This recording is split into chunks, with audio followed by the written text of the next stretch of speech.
meeting is now called.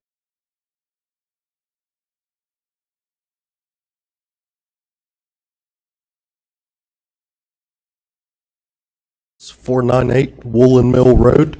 A lot of you guys know me from coming in here.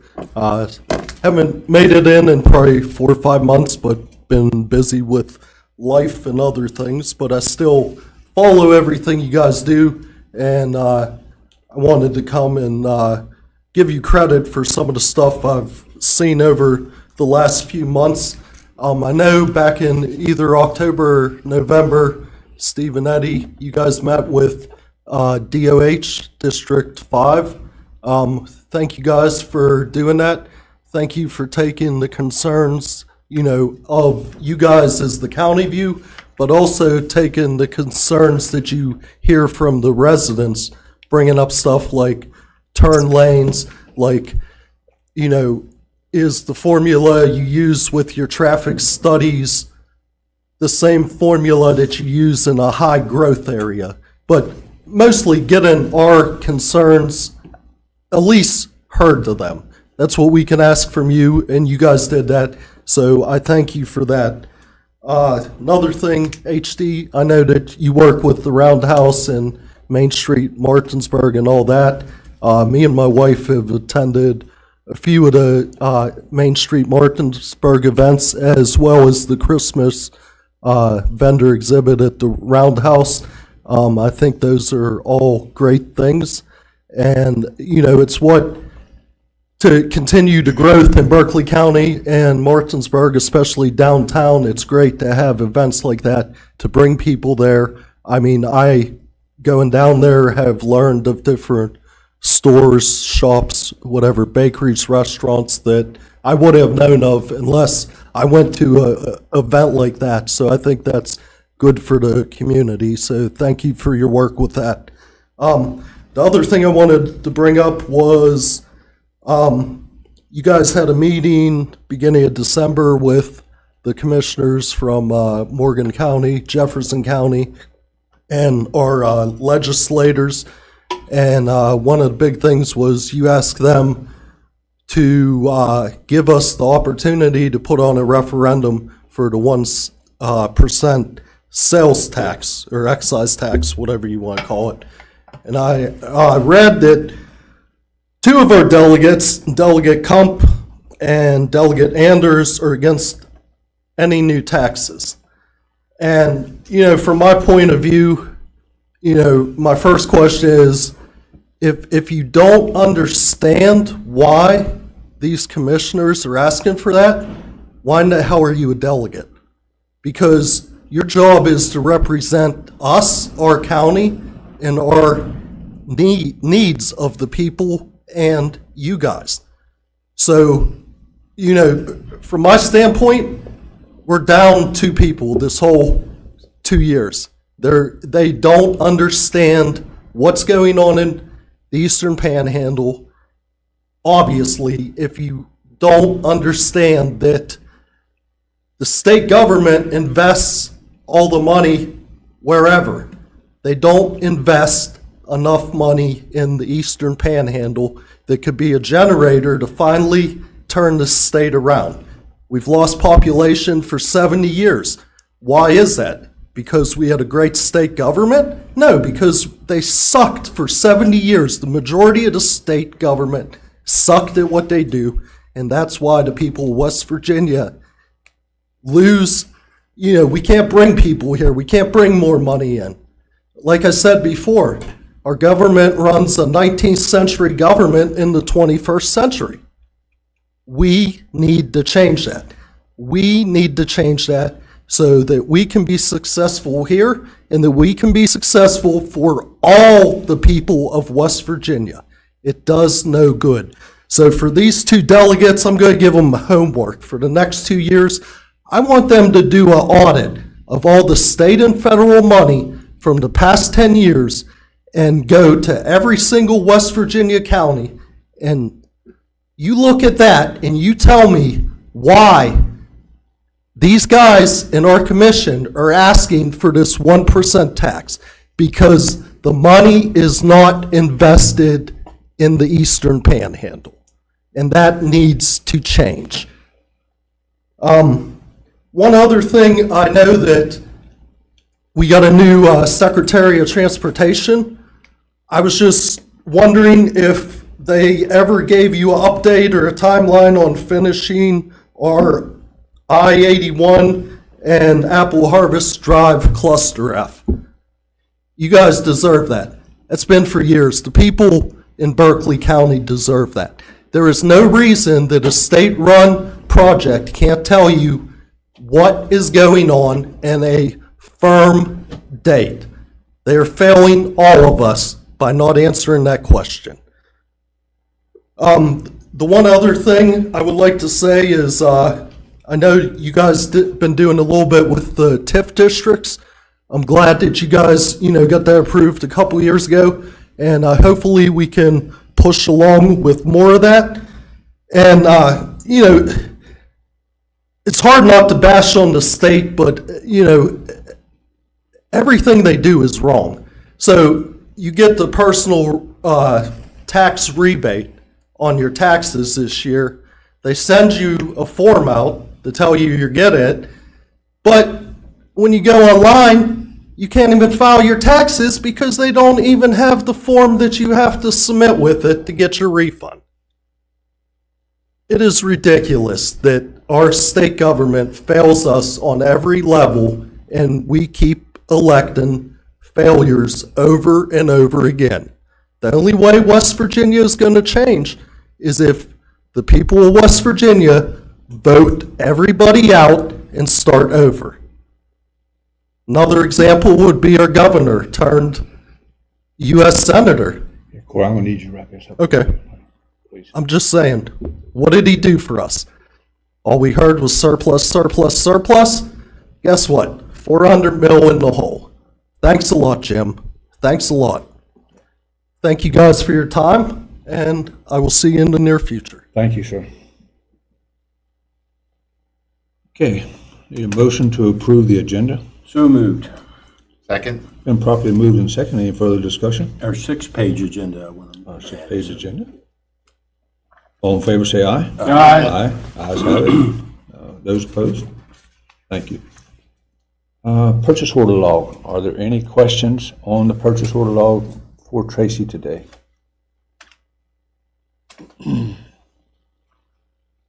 Tracy must be doing a good job as usual. There are no internal budget revisions this week, Mr. Wine? No, sir. Well, I think that's probably a good thing too, huh? Okay, I have change of status. New hire recommendation received from the Honorable Larry Hess, assessor, for Jane Mitchum as a personal property clerk with effective date of to be determined with an annual salary of $35,360. New hire recommendation received from the Honorable Joseph Kinzer, prosecuting attorney, for David Fuellahart as a assistant prosecuting attorney effective January 30, 2025 with an annual salary of $90,000.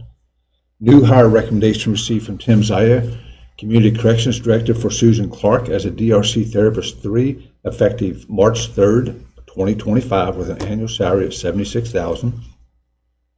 Change of status received from Mike Lang, Chief Court Marshal, for Tracy Harmison and Charles Niekirk to receive step increases for years of service to Deputy Marshal 2 effective February 1, 2025 with a salary increase from $39,017 to $40,678. Letter of resignation received from Jennifer Swisher, Emergency Communications Director, for Emily Rosen effective the date of February 8th, 2025. Commissioner Hardy was not here for the minutes, so we'll need to pull them out now. I need a motion to approve the minutes for January 23rd, 2025. So moved. Second. Properly moved and seconded. Any further discussion? All in favor say aye. Aye. Aye. Ayes have it. Thank you. Let the record show that Commissioner Hardy abstained, please.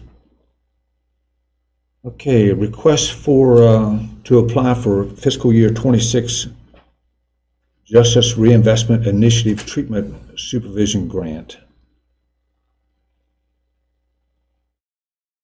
That's the ninth year seeking to continue funding for the DRC to provide peer recovery coaches for a total match of $117,085.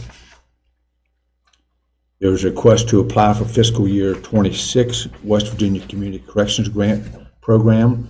Is to be also the ninth year seeking continued funding for DRC for director salaries, office administrator, case manager, driver, drug testing supplies, lab testing supplies, and offender monitoring with a total match of $405,315. Request to apply for fiscal year 23 Emergency Management Performance Grant. Grant provides funds to assist state and local emergency management agencies in preparing for all threats and hazards with a total request of $119,876 with a 50% match for operational and expenses already paid from fiscal year 23. We'll need a motion to approve the consent agenda. I make a motion that we approve the consent agenda for January 30th, 2025. Second. It's been properly moved in second. Any further discussion? All in favor say aye. Aye. Opposed? Ayes have it. Thank you. There's nothing to present from the assessor this week. So board and meeting reports. Commissioner Boyd. Had a couple meetings this past week. Last Thursday, after our meeting, I had a couple meetings.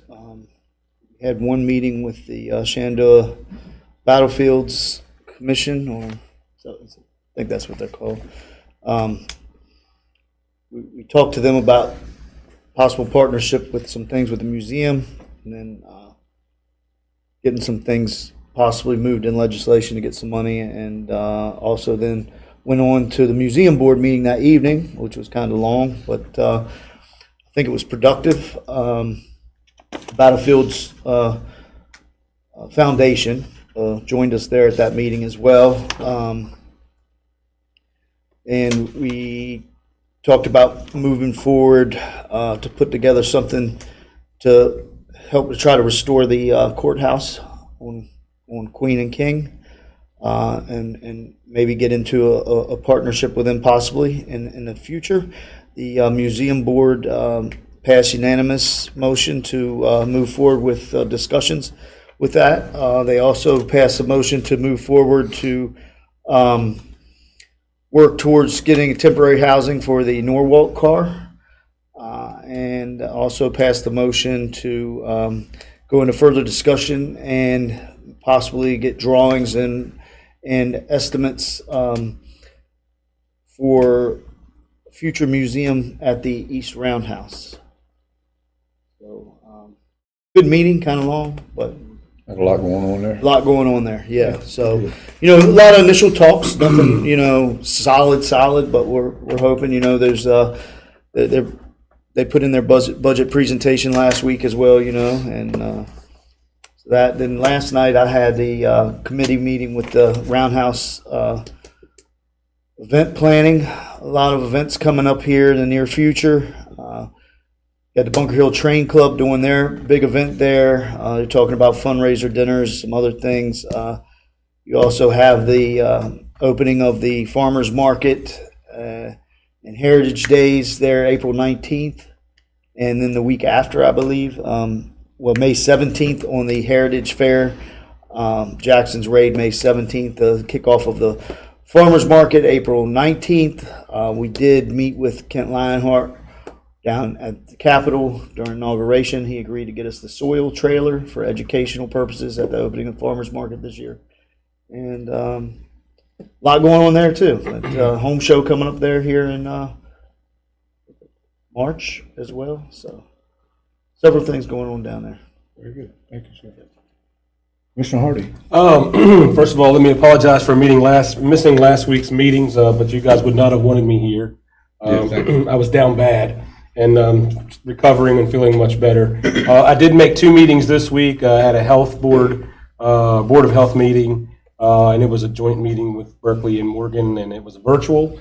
Nothing really big to say there. Everything at the health department seems to be running smooth. They're dealing with a previous situation of someone who's opened up a business and didn't really go through all the proper channels, and so they're trying to work through that, through the courts and also with the proprietor. But really not a lot to report from there. Went to a water board meeting directly after that.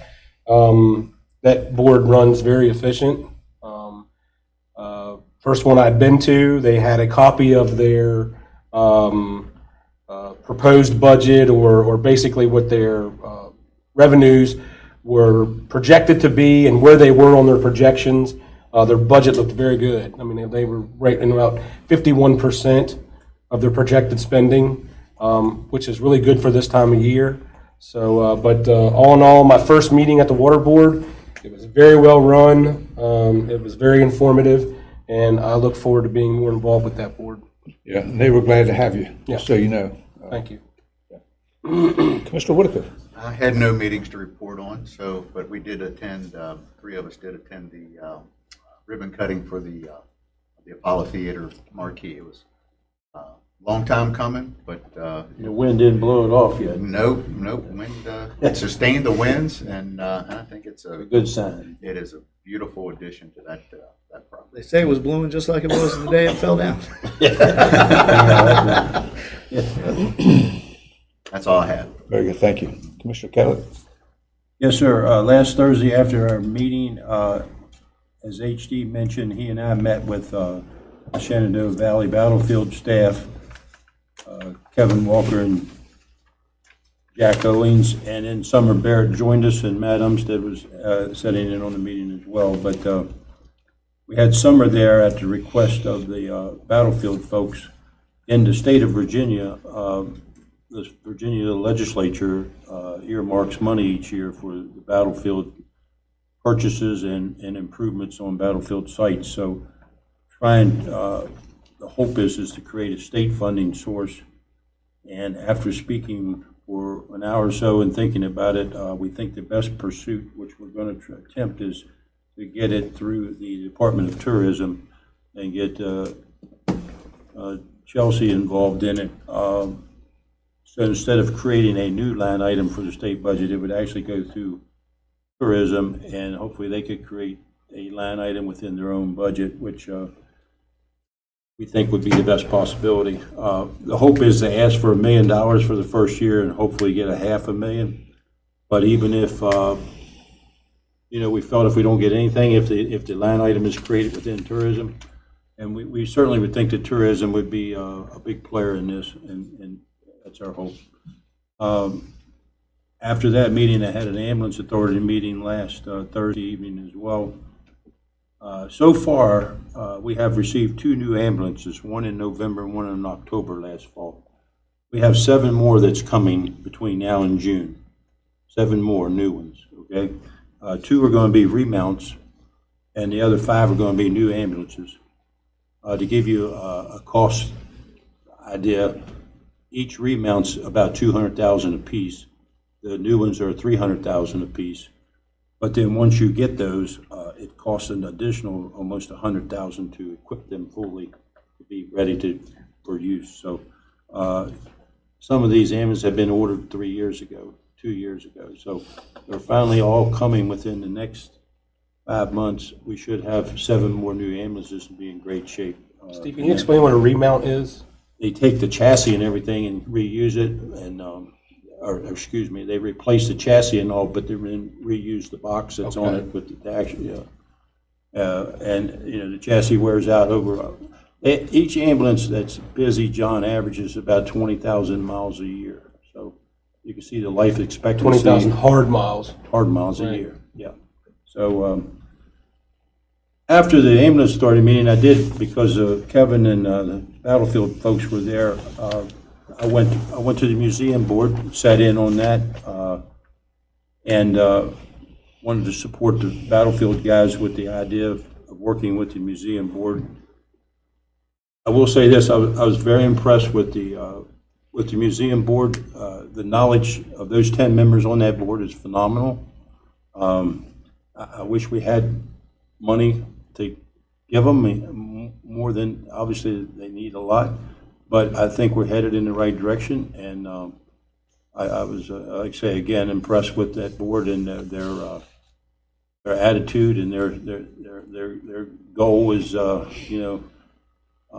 that I think we need in this community, and that's to preserve our history. So I was pleased with that. Steve, not to interrupt you, but going back to the ambulance authority, when I first went on that board in 1999, we were buying brand new ambulances, new boxes, equipped with everything needed to put them on the street for $140,000.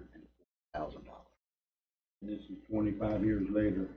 I think Eddie can vouch for that, for what Oh, yeah. what the city had to do. Now you're talking 400,000 by the time they're equipped fully. So. And then you put that in proportion with what we have in a fee. Not that I'm advocating raising fees, but the proportion is way askewed compared to what the services that we. That's just my. Like I said, they've been on hold for so long, and but now they're all coming at kind of at the same time. But we're going to be in really good shape, And the hope is that the flow will go. I mean, the goal there on the authority is to order 2 or 3 a year every year, so that you're prepared. So. Would they look at selling the used ones then, or do we need that many it's more? Something that make a determination what to do. I mean, usually, Gary, they put them on surplus. You'll sell them through the.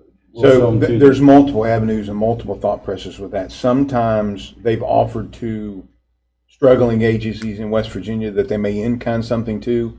Some they have resale trade-in value, and then most recently we've offered with many of the outside agencies that we'll run them through our online Gov Deals auction site and see what they bring. We just did, not to mess things up, but we just did some sales back in June for the Sheriff's Department for some things they had. They netted almost $20,000 that if they'd have done it local, they might have seen 5. So gets it to the internet audience instead of just folks locally. So that's yet to be determined how many will be surplus at this point. So, and then this past Tuesday, Eddie and I met with over at the hospital, West Virginia Medicine. We met with their staff, city officials, Board of Ed officials, Jennifer Smith, several members of the hospital board, and our discussion for an hour or so was based on the possibility of trying to get the YMCA here into Berkeley County to create a facility here that would include an indoor aquatic facility. So we haven't given up on that hope yet, and we're going to continue to try to work with the Y to hopefully maybe make that happen. We certainly think this. I think it's pretty unanimous on the committee. I'll speak for you as well, that our best hope of getting an indoor aquatic facility in Berkeley County would be through the YMCA.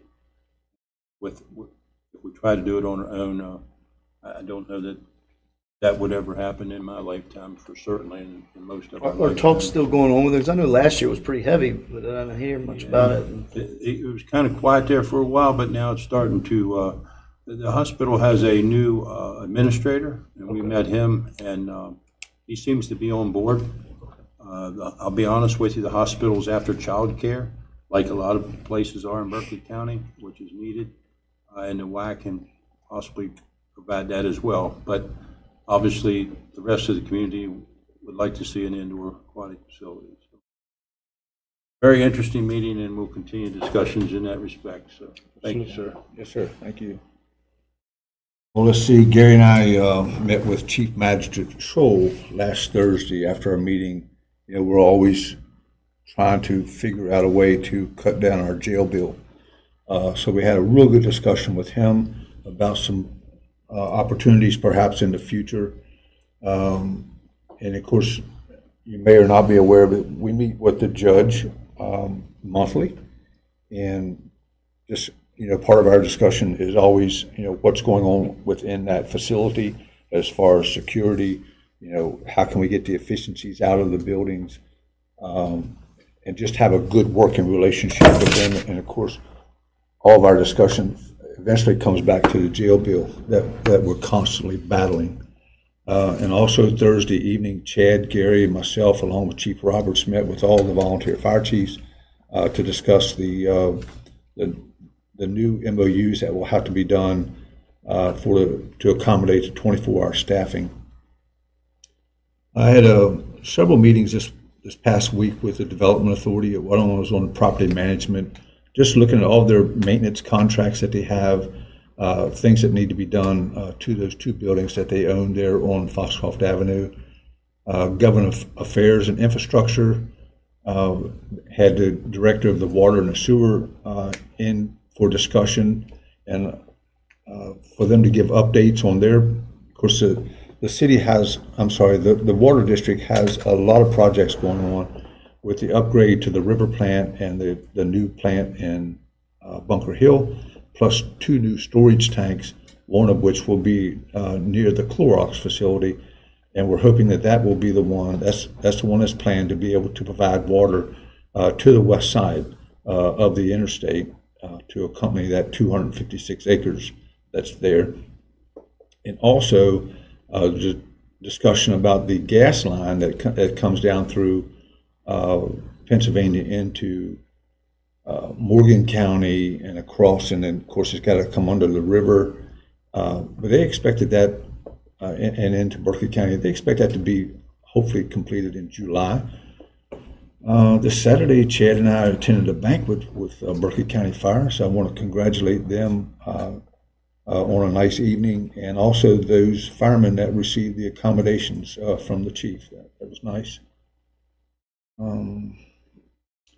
Gary and I met with online with Municap and the Development Authority to go over the projections for the revenues off of the TIF district in the north end of the county, just off of CMC itself.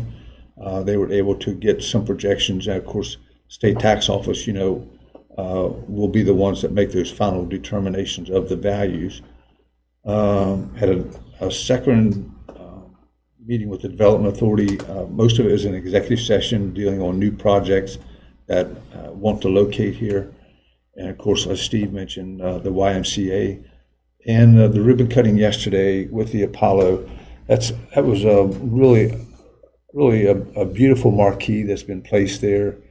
The city has done a lot of work there in that particular block with the streetscape, and just another opportunity for all of us to partner together to really help the entire downtown. But the Apollo it really stands out now. So that was really a nice evening. So that kind of rolls out my week. Next up, we have the honorary commissioner, Commissioner Catlett. If you would swear in Marcellus Crawford from South Middle School. It would be my pleasure. All right, Marcellus, you're on display. I'm going to stand up right here and face me, and I'm going to ask you to raise your right hand. There you go. And repeat after me. Okay? I, Marcellus Crawford. I, Marcellus Crawford, Do swear do swear that I will uphold the Constitution of the United States and the Constitution of the State of West Virginia. That I will work hard that I will work hard to fulfill the responsibilities to fulfill the responsibilities of the office of the office of the Honorary Commissioner, of the Honorary Commissioner which I have been appointed. to which I have been. So help me God. So help me. Congratulations. Marcellus is a 8th grade student from South Middle School, and he's accompanied by Mrs. Stark, who I found out today was Hal Van Meter's sister, and I told her I wouldn't hold that against her. Mr. Hardy, can you sign that right there for him? Welcome, and we're going to ask you just to tell us a little bit about yourself, what you're doing, maybe what your future lies, and where you're going to, and just don't be bashful. I know you play the trombone, you told me. Here's your certificate. Tell us a little bit about yourself. I'm Marcellus Crawford, as you know. I'm in 8th grade. I have 4 siblings in total. My plans for the future, I want to high school or middle school band director, or make music. Anything involved with music, I'll do. Other than that, That's good. You're young. You got a lot of time to figure it out. I'm going to Martinsburg High School next year as a ninth grader. You told me you hope to maybe play basketball there and continue your music career, right? Yep. Great to have you here. If you want to say something, hit this guy hard right there on the shoulder. Get his attention, and if you need us to say anything, you're welcome to do that. But it's a pleasure having you here today. Yeah, welcome, Marcellus, thank you. All right, next up, Brian Ross, Community Development Director, and Laura Hoffmaster, our Senior Planner, and Adoption of Revised Berkeley County Subdivision and Land Development Ordinance. Come forward, please.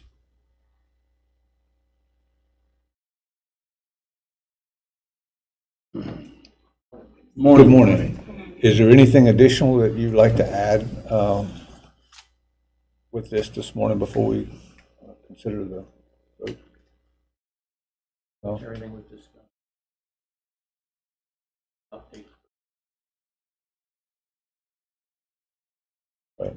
Well, once again, I want to give both of you credit for your work on this particular document. I know how hard you work and the give and take that was involved with all the players involved. So that's kind of what it takes to try and get a really good document. So thank you for that work.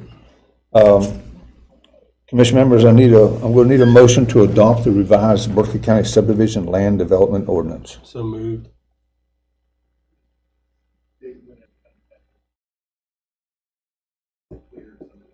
What is it?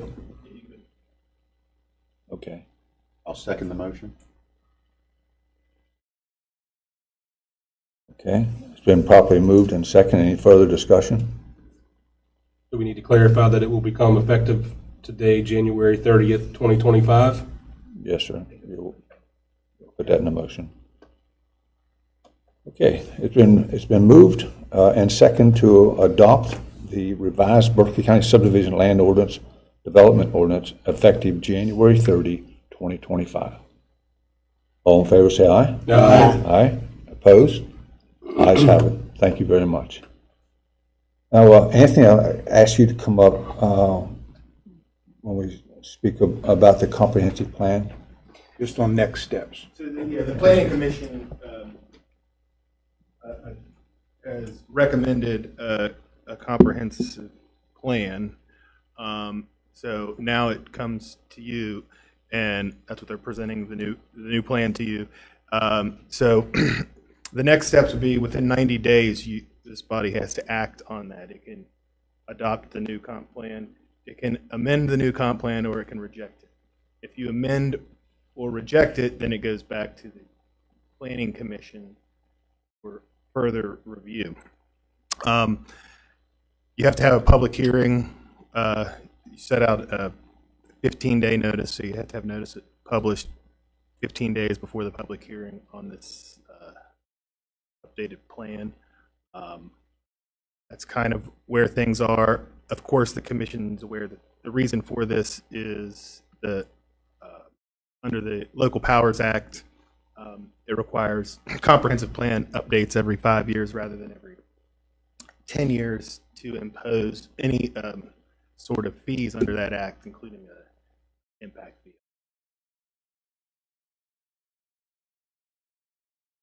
Okay, thank you.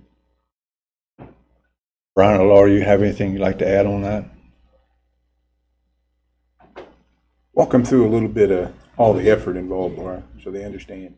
Okay, so I think last fall we started working with the Berkeley group and working in updating a few chapters. It was specifically chapter 3 and 5A that was updated, and they used the new census data from 2020 to edit some of the stuff that was existing. They didn't really touch the rest of the document, so I did go through and edit some things, including dates and maybe agency names that have changed since the 2016 adoption. And I provided that last week. So that's the only changes that I think staff would recommend changing. But Yeah, as Brian said, most of it was just clerical cleanup, changing bringing stuff within the new names and organizations and associations. If I may, so that, I don't think would fall within.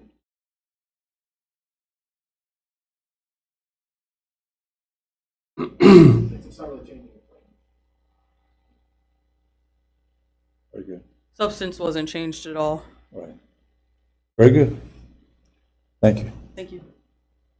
Mr. President, can I take just a second here to thank the planning department? I, as a new commissioner, spend a lot of time in the community talking to a lot of different people in the community, and a lot of those people deal with planning, and I have had nothing but wonderful reviews about the planning department and their timing and how they are very quick to act and are always willing to help. So thank you all very much for that. We appreciate that, and I want you to know that as a commissioner, I appreciate that, and the people that do business with you on a weekly basis appreciate that. So thank you.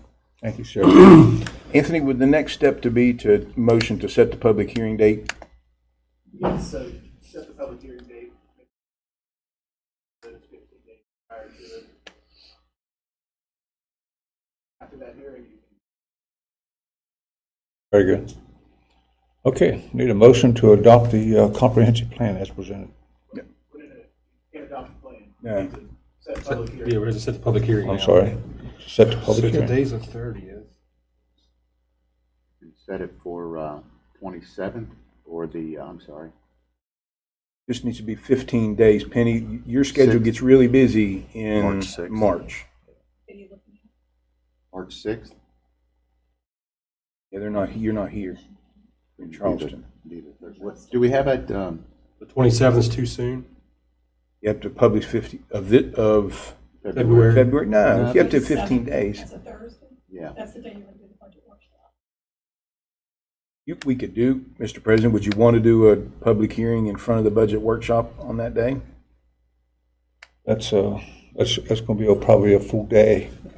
Don't we have I a don't think that'd Tuesday? be advised. don't we have a Tuesday They're here? Tuesdays and Thursdays. What about the Tuesday of that week, Penny? 25th?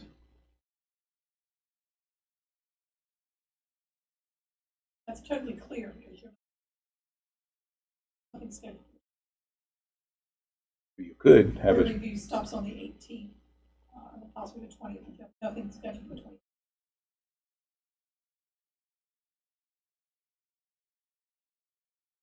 What? February? Yeah. 20th? They have board review on the 18th, Penn? Yes. So you could do a public hearing that morning. You meet in the afternoon already for board review. You're like at 10 That would o'clock. work as long as there's enough time to get the notice out. It is. That's about 20 days. The 15 working days or just 15 days? Calendar So days. that'll It work. has to be actually. They'd give you 18 days. We could get it published probably by Monday easily. Couldn't publish tomorrow. That's too fast. Could you get it published by Monday, Penny? I would say, if you can, I would do it that day. If not, then go to the, That would only give you, 25th. that would give you 15 days exactly if you got it published Monday. That's tight. I think we Yeah. need to go to the 25th. It's a schedule for the We got a 25th. problem on the 25th, though, depending on how many of us going to be in Charleston for the CCA legislative session. Well, everybody's going. We'll just have to come back the 24th. Steve can't because he has a board meeting, but will everybody else come back on Monday? Or Or you'd have to So we're leave. gonna go Sunday and come What time back you Monday? thinking? come back early Tuesday morning? We were going to leave Sunday morning to go down and then come back Tuesday afternoon, but I've got to stay at least till noon, but if we have two vehicles, then. You talking about having it in the afternoon? You could have you have board review that starts at 2. You could have the public hearing at 1. Let's do that.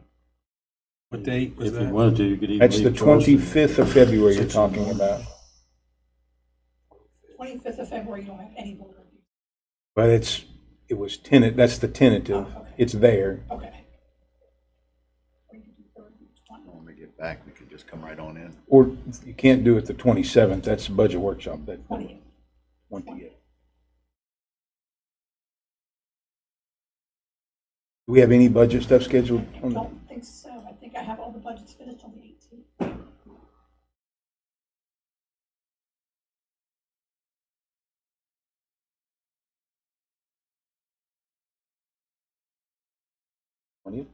Thursday the 20th? Second and Friday. That's 18 days from the 3rd. 15. Yeah. All right, the 20th it is. Thursday, the Public 20th. hearing. What are we gonna do at 1 o'clock? Or are we gonna do it during the regular meeting? Any can schedule, you don't need. Whatever she time did, now. fit it out. And if they get to work on that this afternoon, it could well publish tomorrow. I doubt it, probably Monday. Yeah, we need to get it out there as soon as we can. Right.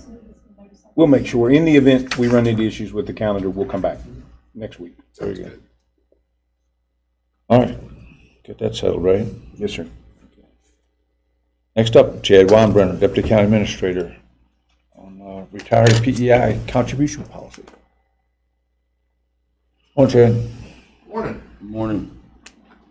So, give you a little backstory and some history on this policy. The County Commission has, for a very long time, had a practice of a certain number of employees. Let me go back a little bit.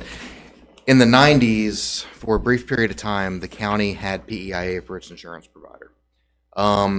It was less than 5 years. Penny and I believe it was 2 or 3 years, around the time of 1998. When the county had PEIA, that was prior to the 2008 change of PEIA policy that eliminated retirement benefits post-retirement. When retirees left, they no longer were able to take insurance benefits with them. But what that did was that anybody who worked for Berkeley County during that time period was still eligible to take PEIA insurance upon their retirement. It's a small number of staff, and it continues to grow smaller and smaller. Currently, the County Commission covers 16 plans a month, of which 11 are employee only and 5 are family. You invest $9,418 monthly to cover your retiree PEIA cost. This practice has been standard the entire time you have done it. When the retiree works through the West Virginia Consolidated Public Retirement Board, they work with PEIA to determine their eligibility. If they are deemed eligible, the retirement board sends a PEIA packet to Penny, and that packet is all worked at the time of retirement. So when the employee retires, the insurance through PEIA begins. It's fairly seamless. We've never had firm policy for this, and it's important that we do. The County Commission is not mandated participants with PEIA. We are considered non-par through them. We were members for less than 5 years. So what we do for these retirees has always been at the discretion of the County Commission. It's a benefit to decided to extend. We're not looking to change that benefit today. We are looking to codify your practice to put it in black and white, because we do anticipate a few more retirees through the future. I think we have less than 10 left on staff that would be eligible for the benefit. So the plan before you outlines what we have always done. The proposed policy outlines what we have always done. We have always, at the time of retirement, for employees who are eligible for PEIA, elected to pay the employer share. PEIA sends us a form, and on that form it says we will pay or we won't pay, and we always check the box that we will pay for our retirees. We have always done that only at the time of retirement. Employees must elect to take that benefit at the time of retirement, and if at any time that benefit were to lapse, if they were to drop it, decided they don't need it, we do not pay if they decide to then come back to the benefit. But if they elect the benefit at the time of retirement, we have paid the employer portion of that. This policy simply states that we're going to continue to do that at the time of retirement for eligible employees. County Commission is not in charge of determining eligibility. You have no skin in that game. That's between the Consolidated Public Retirement Board and PEIA. We simply, once those two entities determine eligibility for the employee, the paperwork comes to your office. We elect to pay that coverage. Okay, Chad, just to be clear, this policy does not affect folks who are already in this plan that are already receiving our benefit. That is correct. We're Correct. not changing any benefits. So the family protection that's there will continue, as well as the employee protection that's there, Yes, sir. right? This is just for new employees moving forward, correct? Yeah, and it doesn't, this puts into black and white and creates a policy that we did not have on the books for a practice that we do. So we're not changing any of our practices.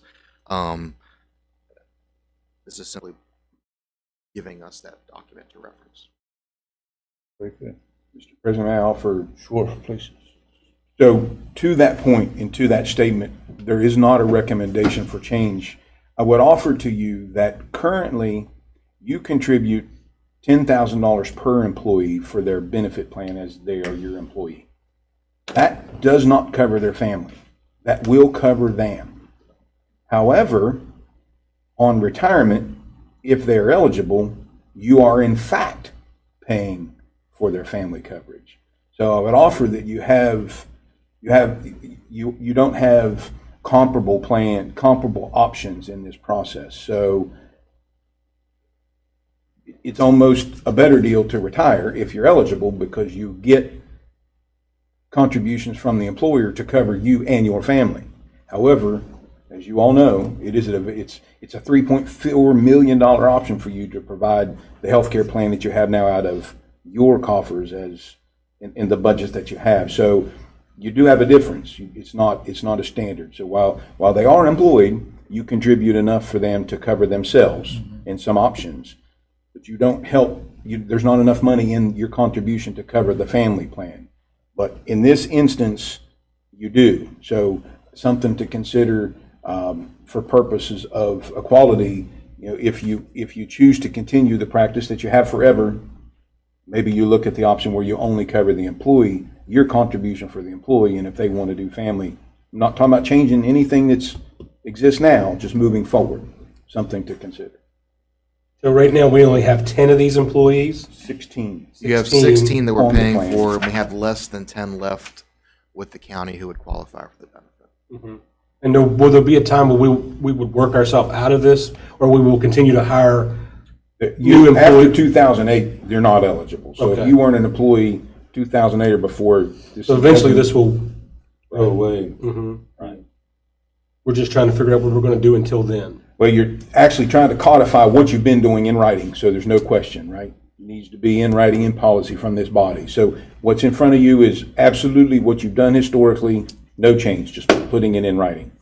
My point of elaboration was to say that when these folks retire, they're getting a better health care benefit monetarily than they would have when they were employed with you, because you don't contribute enough to cover their family. But on retirement, you're covering the contribution, the employer contribution, you're covering that cost. So just to give you, recent retirees with family coverage is $1,721 per month. It's your contribution to that. A recent retiree with just family is $600. Without family. Yeah, just individual is 600 and change. So I don't mean to convolute the process. I just wanted you to understand that it's significant to cover the families. My take is this: if while they were in the program working here, if they were just had themselves covered and not their family, I think it's fair to just offer it to that individual and not the entire family, if that's what they were under. They were here working. It's completely your decision. But typically, if what I've found in the past is that if before they retire, they include their family on that plan, then it was typically would be accepted. After they retire, they would not be able to add additional folks. My concern is, and I think I've got it clear, is that I do not want our new policy to affect anybody that's currently covered by our PEIA coverage. Their lifestyles are set, their budgets are set, and I'm not going to be the one that takes their insurance from them or not pay for their insurance that we've already, agreed to do in the past. Moving forward, you know, I think it's a great opportunity for us to be able to take care of the employee. That's who's dedicated their lives and their time to the county. Whether we include the family or not, that's up for our discussion. But healthcare costs are going to continue to rise. I know that we'll be looking at an increase this year alone. So, Since the numbers are 10 or less, is what you're saying, that could be eligible in the future. It'd be different if we had 100 plus or something like that. But And the difference in the number from, 1,700 to roughly 600. 600. so it's substantial, about $1,100. That's $1,100 times 12. 12. times 12. And you only contribute $10,000 to your active employees. It's 13, 14,000 more. I'm under the feeling, as the president just said, I'm not, I don't think I want to be in a position to pull the wool out from someone who is Correct. already receiving this benefit, and now We're not asking for that. We're not, right, we're not looking to do that. We're just looking to put this policy forward for what we have in front of us, And moving forward. And do you want to keep the policy the same moving forward and cover the family or not? That's kind of my question to you is, this policy makes no changes other than codifies what you've done. You have an opportunity right now moving forward for any new retirees.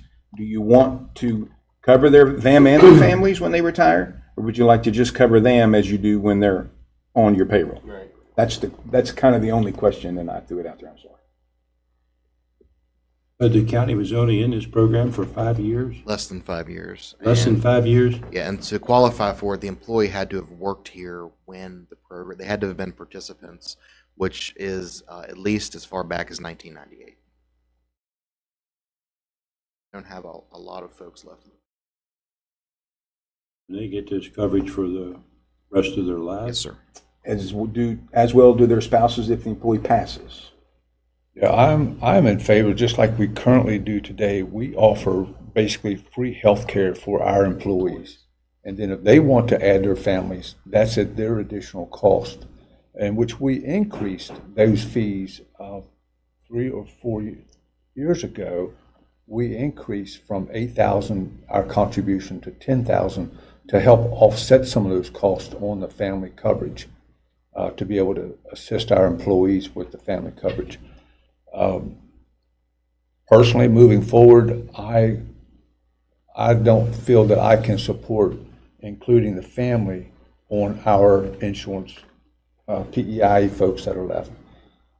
I am in favor of taking care of our employees as we said we would do. But I don't feel that the family coverage is our responsibility upon retirement. So the policy presented with the modification to only include the employee at the retirement if they qualify. Yes, sir.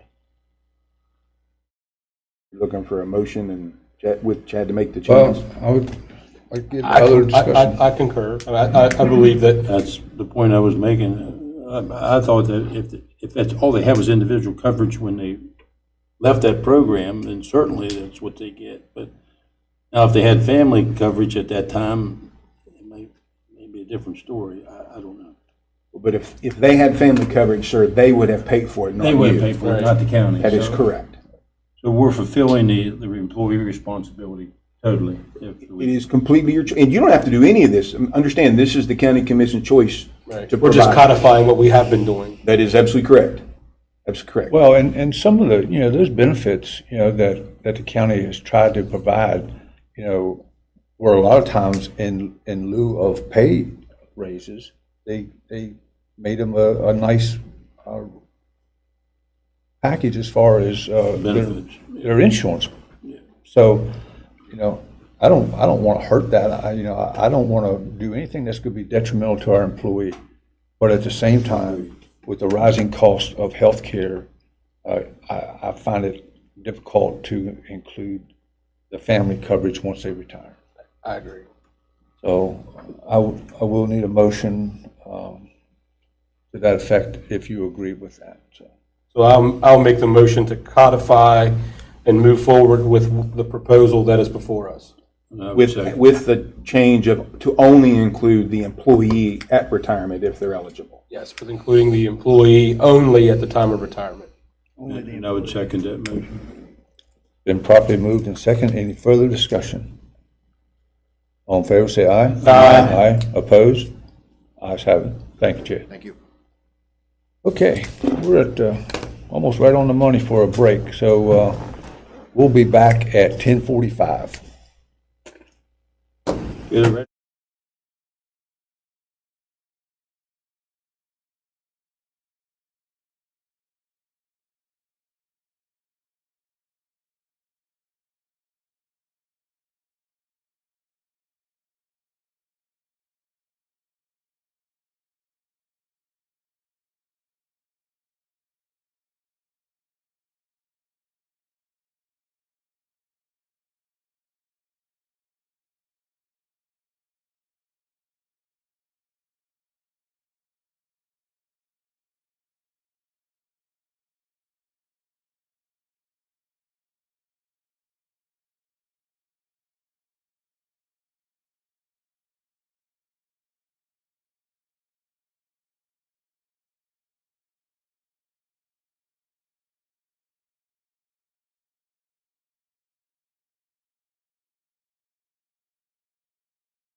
I'm just waiting on you, man. Sorry. All right, we're back in session. Next up, Robbie Blair, the Director of Main Street Martinsburg. Morning, Robbie. Good morning. How you doing, sir? I'm doing well. Thank you all for having me. It's always good to be in front of friends. I know that you all have very, very busy schedules. So again, thank you for hearing our case and supporting Main Street Martinsburg throughout the years. And thank you also for just answering the call to public service. I recognize, I'm sure there's people online listening.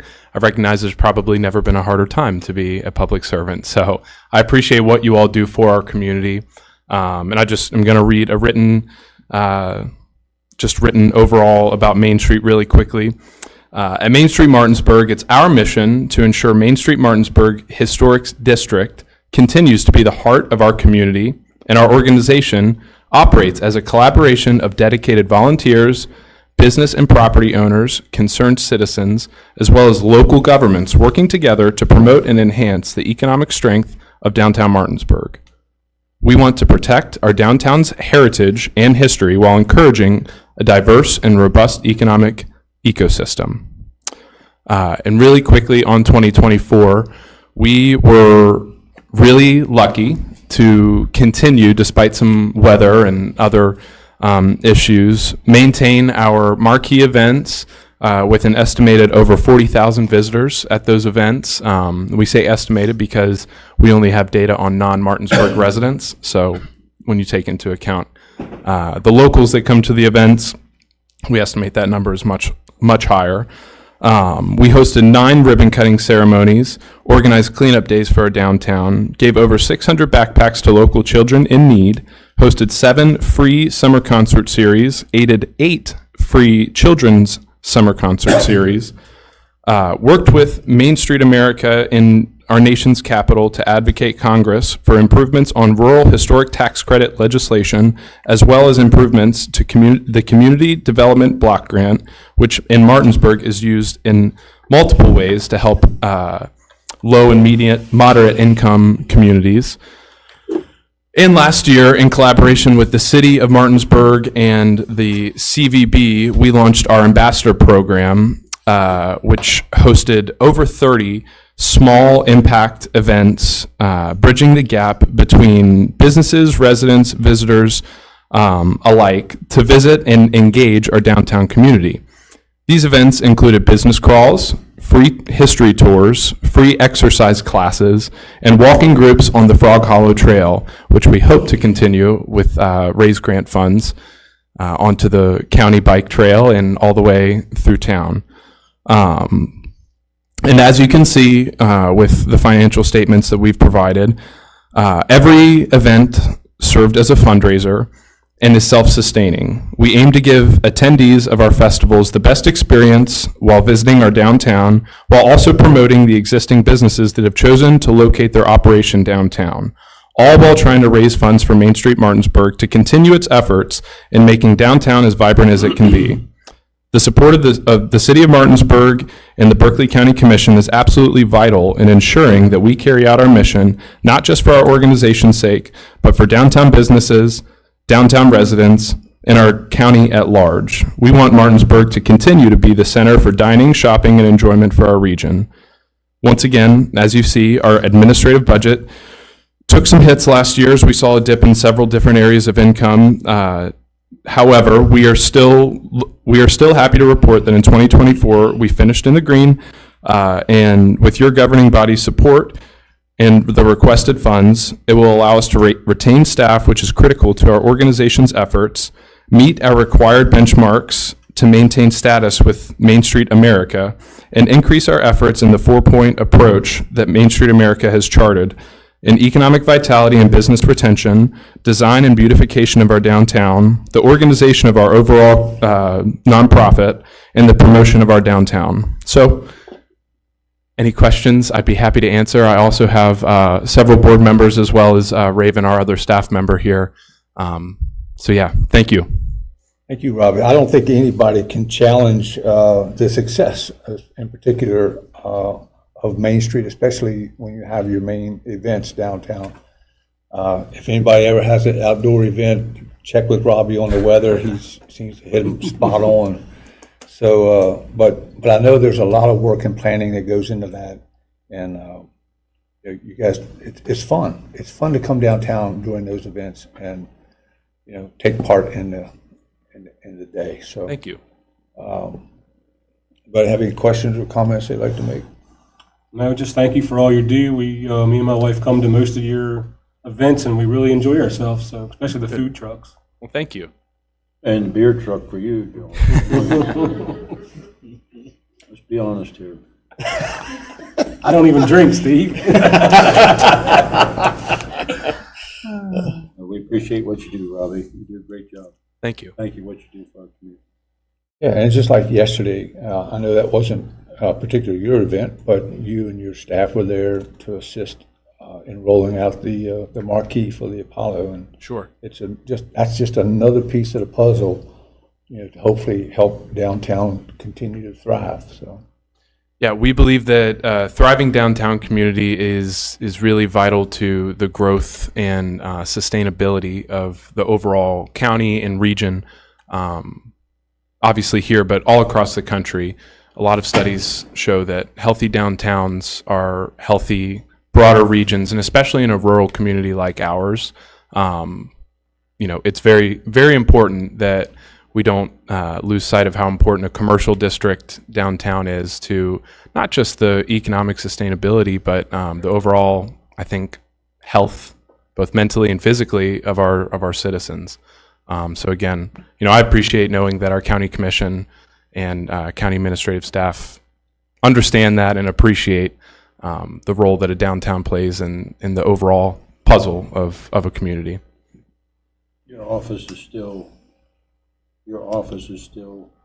where? No, we actually moved our offices, which again, you'll see in our budget and in all of our financial documents that we're always trying to figure out ways to be as efficient with the money that is entrusted to us.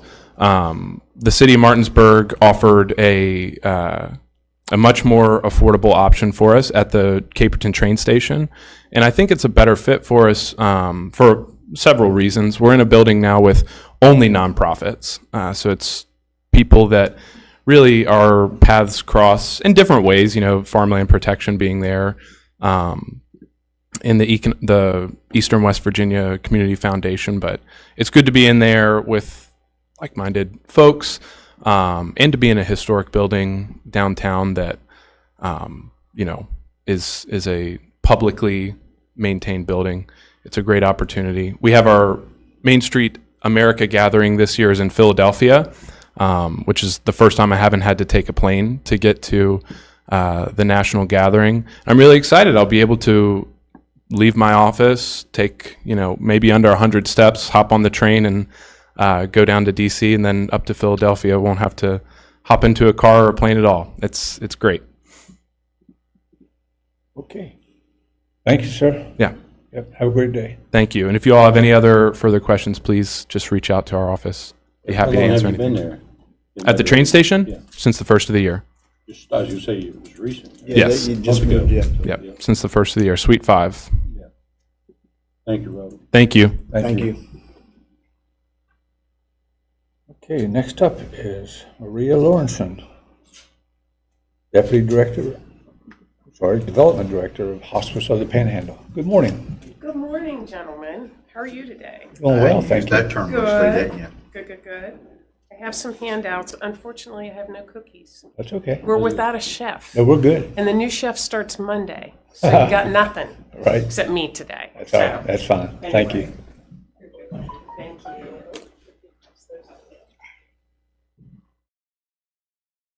Well, again, good morning, Mr. Hardy. Welcome. I haven't seen you in this role before. I Thank you trust very you're much. enjoying yourself. I am learning the ropes, and Having a great time. I am.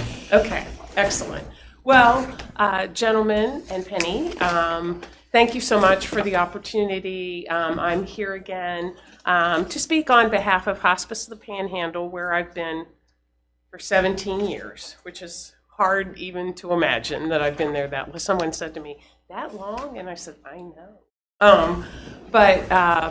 but it's been an incredible year for hospice. I handed out to you what we're calling our impact report, which is something that my colleague, Nikki Wilson, who's with me today, has prepared.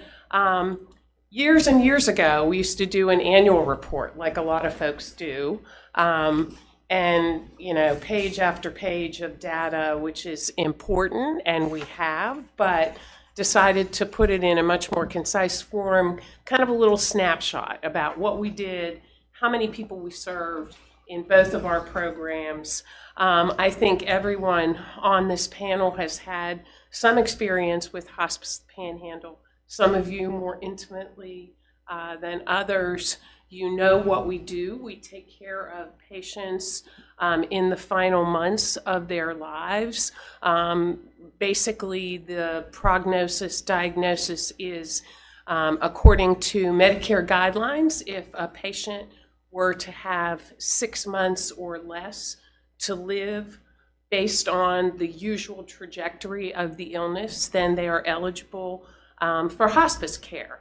And what I've been doing for the past 17 years, in addition to raising money for this very important organization, is trying to spread the word that that hospice is not just for the last 3 days of life.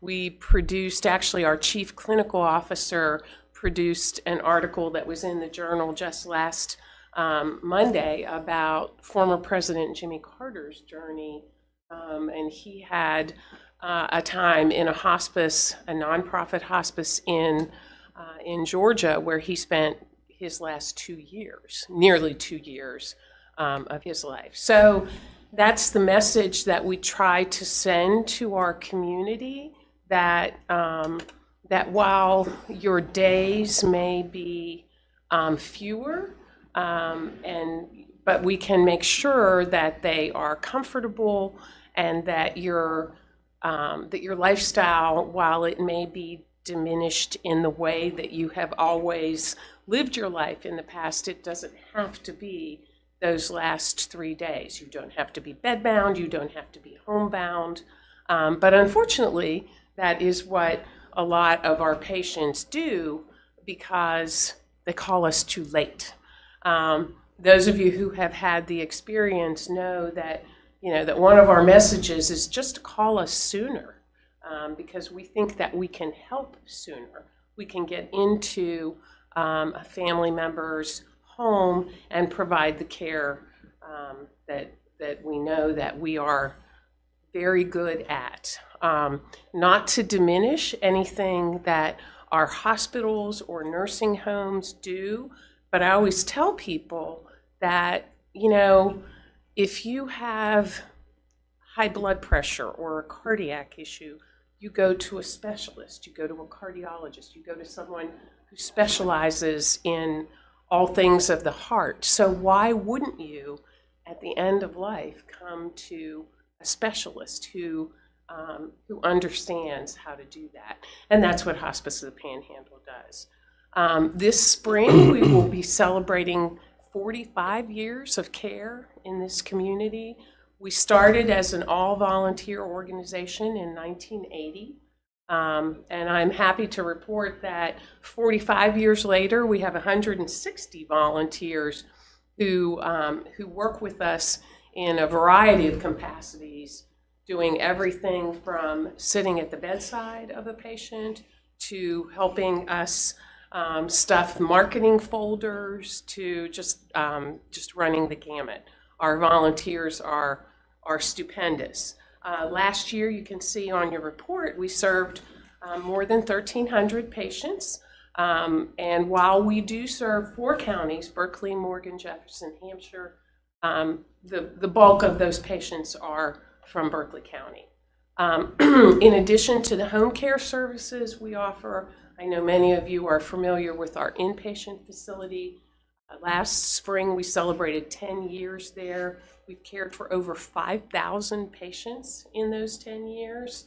And that is primarily for patients whose pain symptoms can't be controlled at home. I mean, let's be honest, most of us want to be at home for our final days, weeks, months, but sometimes it gets very difficult for families who are providing the lion's share of the care to do that. So that's why we built this inpatient facility, and that's where we continue to provide really excellent care for those final days. You'll recall that 4 years ago this spring, we started a new program, Panhandle Palliative Services. And while it's not necessarily the segue into hospice care, it can be. It's primarily for people with multiple health issues who want to focus on comfort care but aren't quite ready to give up the aggressive care, whether it's chemo if they're a cancer patient, whether it's dialysis if they're a kidney patient.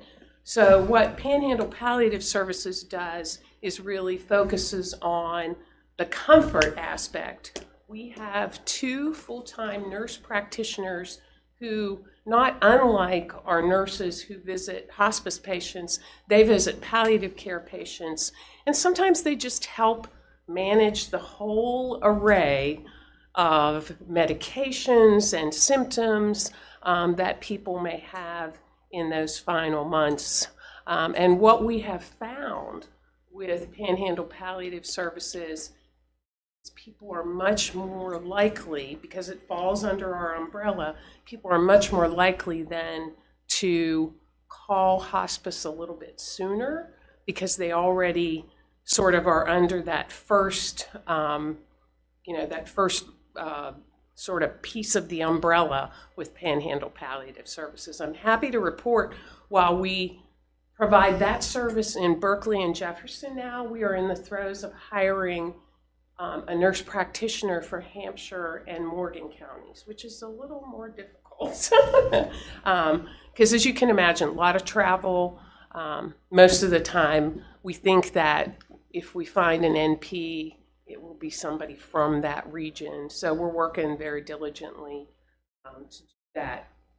Many of you are involved in our, our Light Up a Life project. That's one of the major fundraisers that we host, in addition to Hollywood Nights that some of you are familiar with. Light Up a Life is more than a fundraiser, though. It's a luminary project where we recognize 1,200 of our patients and families from the previous year.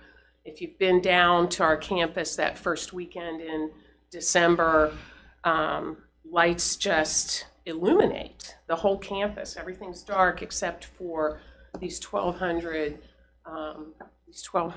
luminary bags that each represent someone's loved one. So it's a pretty meaningful service for us. I've talked before about the veterans we serve.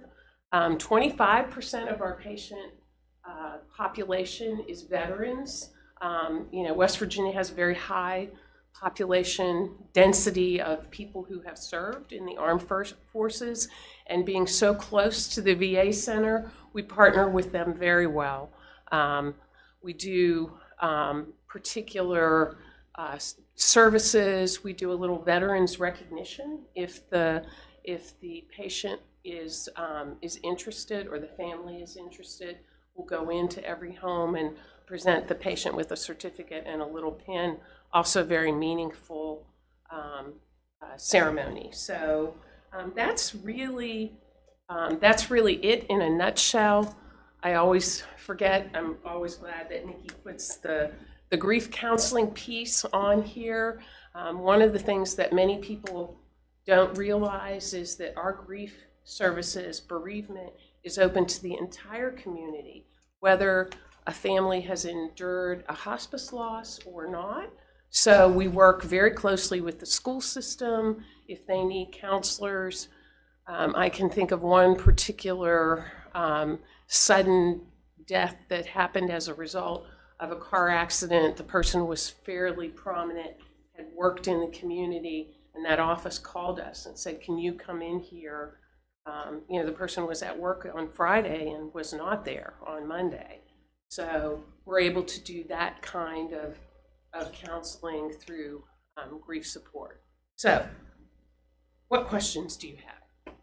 Anything? Any comments? I personally don't have a whole lot of questions, Maria, but you all have built a tremendous facility there. It's a wonderful facility, and the folks are so well cared for. But probably some of the more important things that I see are the services that you're able to provide to the family and the understanding of recognizing What's going to happen? the next things, because most of us don't experience stuff like that, but you all have that expertise to share with those family members to say, well, you're probably going to see a transition here, and be able to recognize and understand and try to get prepared, for that particular day. But we're so fortunate to have you all here. Thank you. Thank you very much. So I had an experience, Eddie, couple weekends ago. We had a patient it's a personal friend, the daughter of the patient, that we were trying to get. I have to mention this too, because you were sort of the pass-through. This patient was a patient at Jefferson Memorial Hospital. She had been in a nursing home for a while, and she took a very swift decline, and we had difficulty getting her to the inpatient facility because of transportation issues, which I'll get to in a second. But once we got her there, we were trying to get her there Saturday. We ended up getting her there Sunday. She passed away very early on Tuesday morning, but the family, the 3 children, the 4 grandchildren, the 2 great-grandchildren were able to be at her side the entire time. I went over to visit. The husband had pulled out the sofa bed in one of the rooms and had not left her side the whole time. The daughter told me that the great-grandchildren were able to use, if you've been in the facility, we have a little child's playroom.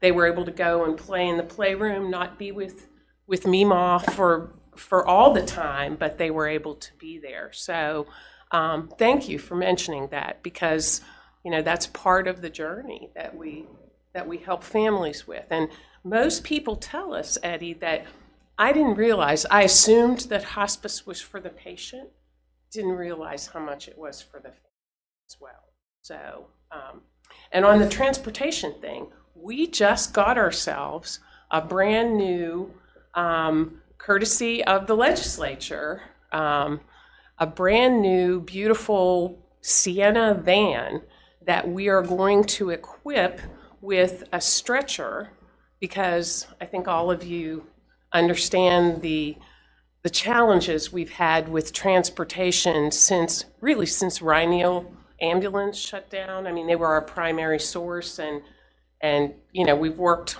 all the angles with Berkeley County Emergency Services. We've worked through the hospitals, and we use them, but we're not the priority. You got to get somebody to the hospital. You got to get an ambulance out there. So we're really excited about this. It has capacity for a stretcher. It has capacity for a wheelchair. We think we're going to get this underway March the 1st, to be able to make sure that that lady didn't have to wait that extra day to come from Jefferson Memorial. So, Steve, you have a question? Well, just a thought, because we talk about our meetings in the past week, and I had an ambulance started last week, and we're going to have 7 more new ambulances by the end of June. We may have some surplus ambulances, and I don't know if there's any way we can make it work for you guys or not, but it would certainly be a great resource if it could. And we will be in touch. Absolutely. Yeah, I mean, yeah. Real thought in my mind just flashed. Have you guys ever talked with the patient transport people, or that done? Yes, we have, and we do work with them too. HD, thanks for mentioning them. I know him. I'll put a finger on him a little bit. Yeah, it's not inexpensive. I want to say that one trip from the hospital is about $600. We spent about $500,000 last year transporting, because again, it's a business, get it, understood. We have worked with them and they do a real good job when they're available. So, but that's a great. Getting the van is good. Special requirements for that person to operate, to drive that vehicle? It's not, because it's just a regular minivan, Yeah. you don't have to have a CDL or anything. So we have a couple staff members that are going to be transport Trained. drivers, not ambulance drivers, but transport. So would there be like a lock-in thing for the? And all Yeah, and it has a new assembly? ramp. Yeah, and I think, is it Monday, Nikki? We'll probably post on social media because we have this great big bow to put on the top and going to sort of roll it out and see what happens. So Maybe transport this thing into a transport vehicle instead of an ambulance. right, I'm thinking exactly, stuff's there. exactly. Because I think once we have one, we're going to see that there's going to be a need for. I'll bring this up at our next meeting. For more than Say, hey, that, this yeah, is- thank you for that. I don't think anybody here was on the commission at the time, might have been a council.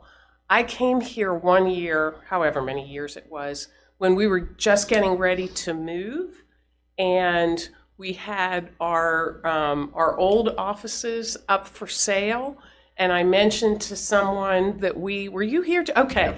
On the last I'm one. sorry, I've forgotten. Mentioned that, that the old offices are up for sale, and can anybody think of anybody who might need that? And lo and behold, here's the Berkeley County Health Department, which, gosh, you're expanding like nobody's business. I was at BCT last week. I was like, wow, this is great. All right, great partnership. Thank you. Just Thank a quick comment. Thank you, Maria, for all you do and your incredible staff, courageous staff.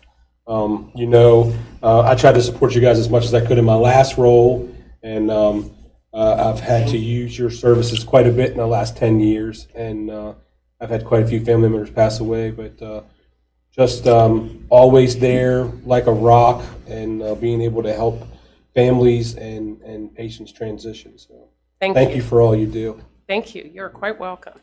Well, you know how to get a hold of me, so Thank you. Steve, I'll look to hear from you. Thank you. Thank you very much. Thank you.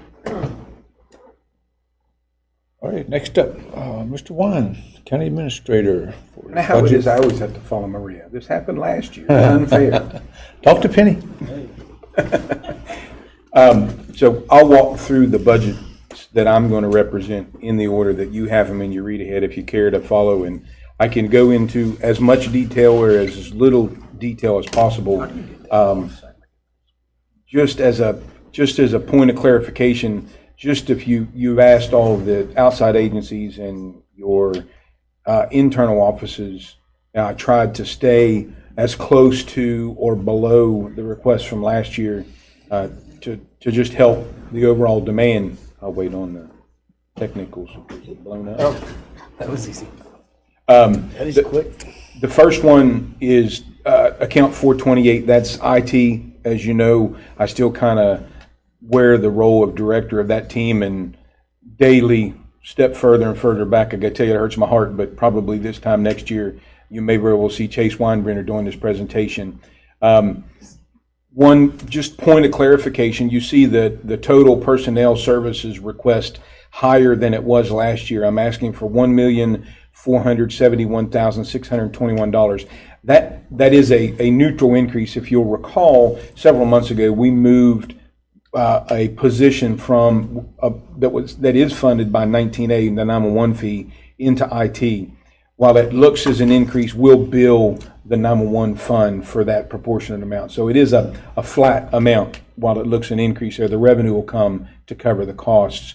All the other line items in that department are left as they were last year. So it's essentially a flat request from prior year. Any questions on IT or? And Gary, in your IT budget, you continue to cover the Alert Berkeley. We do cover Alert Berkeley. You sure do. It when you started the Alert Berkeley project, it was right around $24,700. It's closer to $30 now, but that if you don't get the alerts and you aren't a subscriber, get it. So if you ever want to know if 81's shut down, you'll know a whole lot faster than the news can get to it because you get a text. Yeah, well, and the intent of that, originally was not only to notify people of auto accidents on the highway and road closures, but in the event of a catastrophic emergency here, that we had a way to communicate with the public and let them know where help was available at. And there's thousands of subscribers to that. That they can, and they could, let's just say there's a fire at a particular point. They can take a GIS tool and say there's a fire on the mountain between here and here. They can draw a circle, and it will only notify the people in that circle or within whatever. So it's sort of really like a nice. geofence. It is. It's a geofence. Okay. Sure. Is it an app? yes, It is an app. and it's free. It's called Alert Well, if Berkeley. you alert Berkeley, you don't need the app. It's an app that runs. It just sends you text or emails or call. It can even call you. But you can download it. We've expanded that so the court uses it now to do all the jury notifications. The circuit clerk, when you were on jury, they used to sit down every night and they would call. Well, now it just has a list of numbers and it calls them and tells them, you need to do this, you need to do that. So, the next one is Central Garage. That is actually a reduced budget request. Last year was $143,237 in salaries. That went up, but I in turn reduced some obligations in contractual services and supplies to justify the difference in salaries. But the total difference at your Central Garage went from $359,494 to $342,727. We continue to outfit the vehicles that you get. When we started outfitting down there, we kind of thought, well, we've got these 18, 20, 21 Explorers, we'll get these done and then we'll move on. Well, then came 20, 22 Explorers. So it's a circular process down there, and they do a great job. We've helped Morgan County out. We've helped the city of Martinsburg out. We've helped Jefferson County out. So we've become not only a service center for oil changes and brakes and stuff like that, but we're a full-fledged outfit center. We can turn a black Ford Explorer into a full-fledged police interceptor in about 2 weeks. We can do all that, and we cut $16,757 out of the budget? Gary, That's what all right. were we paying for those services? So Getting ready to ask. you were paying about $13,000 a car is what you were doing. And Not including materials. It was some. Some. So full disclosure, what you were doing then, you were buying very, very, very cheap stuff. You had labor wrapped up in that, but you were getting, Bottom shelf stuff. You were now when your cruisers go out the door, and I would ask you to ask any police officer, ask the ambulance authority about their cars we outfit. These things are top notch. They do a great job. The materials used is, we never go buy a Ferrari, but we don't go buy a used car, right? So we apply that thought process to all the materials at the same time. We aren't spending the most money that you could spend just because we want to say, hey, we bought the most expensive, but at the same time, we don't buy junk. So there's that happy medium where, the costs and the goods and the quality of the goods are there. One of the things that we started to do with your police cars, and selfishly for myself, without these hearing aids in, I can't hear a siren. I can't hear it. But they're called howlers, and they're the low decibel kind of rumblings that you hear. So when they come to an intersection, it's a whole different noise. You'd be surprised the population that can feel or hear that as opposed to the squeal of a siren. So we added that to the process, which you never had before. Your police cars, your ambulance, and your fire trucks, when they go out the door, they're rolling computers. They're talking to the 911 center at every point in time. They know, the 911 center knows where the vehicle's at. So if you lose communication all of a sudden to a car, doesn't mean you don't have to talk to the officer. They know where that car's sitting. So there's all kinds of technology that exists inside those things, sir. There was one thing, I was at a meeting last night, but it had nothing to do with the county, but there's noise canceling headphones. that knock out sirens. Yeah, you low people are decibel driving down the road driving with them these in? noise canceling, and they don't hear, and they're not looking around to see what's coming. Which are against all aware, by the way. They while are. they're driving. And what was happening, there was several airplane accidents where the pilots were not putting the gear down on their airplane. So when they were coming in for approach, they were not hearing the signal that says, hey, your gear's not down, because they had noise canceling headsets on. They weren't hearing that buzzer inside the cockpit because it was canceled out. The FAA finally figured out what was going on, and that now they had to put these signals or these alarms in the in what was called your The visual cluster in not front the, of them? not the visual cluster, but your avionics cluster. So it pipes that signal from the gear warning back into your headset, so you do hear it. Because these guys were landing airplanes with gear up and didn't realize they weren't hearing the signal that the plane was telling them because it wasn't in the audio panel. Yeah. So, John, for a little bit of information for you, 10 years ago, we used to outsource all this work, not Right. outfitting, but service work. And there were years that your service costs were double what the budget is now. We initially started the process with one person on staff, and we partnered with the Transit Authority, which was a great partnership, and they would do the service work. We would just commute it back and forth. They'd service and bring it back. We overwhelmed them. They quickly, it became more than, and not that they couldn't do it or didn't do a great job. It's just when you've got a police car, that person's in a spare car or somewhere else waiting, we were out of pocket too much, and their priority were their buses and so on and so forth. So We needed to turn them. that's right. So we morphed into a two-person operation, and it's at 750 Baltimore Street. We do everything service relative, right? Oil changes, brakes. Tires, Wipers. wipers, lights, anything service. Matter of fact, I just approved a service to Parsons because it needed a timing chain. Could we do it? Of course. They're going to do it in 2 hours, take us 6 or 7. Did we have the right tools? Makes all the sense in the world. So normal wear and tear, anything, we do it all ourselves, buy it at government rates, bulk oil purchases. You know, we've got 250-gallon tanks down there because we need 2 types of oil, believe it or not, because of what we do. So it's been a real cost-effective solution. And you take all of that and wrap that up and begin doing the outfitting, we've even driven the cost of ownership of our cars much lower than what they used to be.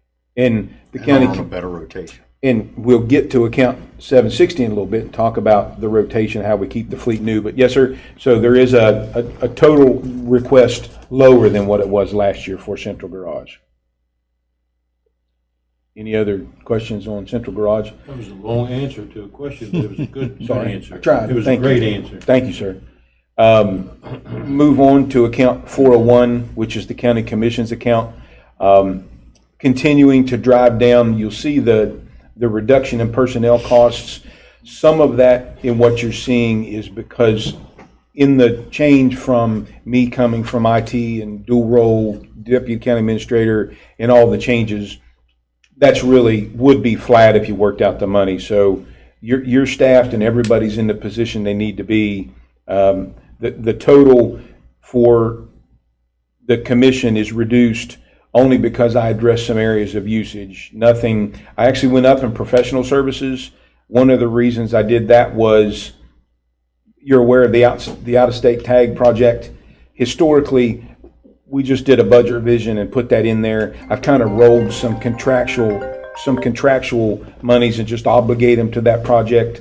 You could choose to or not to spend them. That's your discretion as we move forward throughout the year. But right now, the person that works with the sheriff's office that's doing that work, they're not 20, they don't work 40 hours a week. It's not even part-time. They just use them when the assessors identified the demand and they need them, then they bring them in and work and do that kind of stuff. So a little less for the county commission also. The next one is the statewide computer network. If you recall, in the last budget revision, I asked you to approve revision and put an extra $150,000 into that account this year.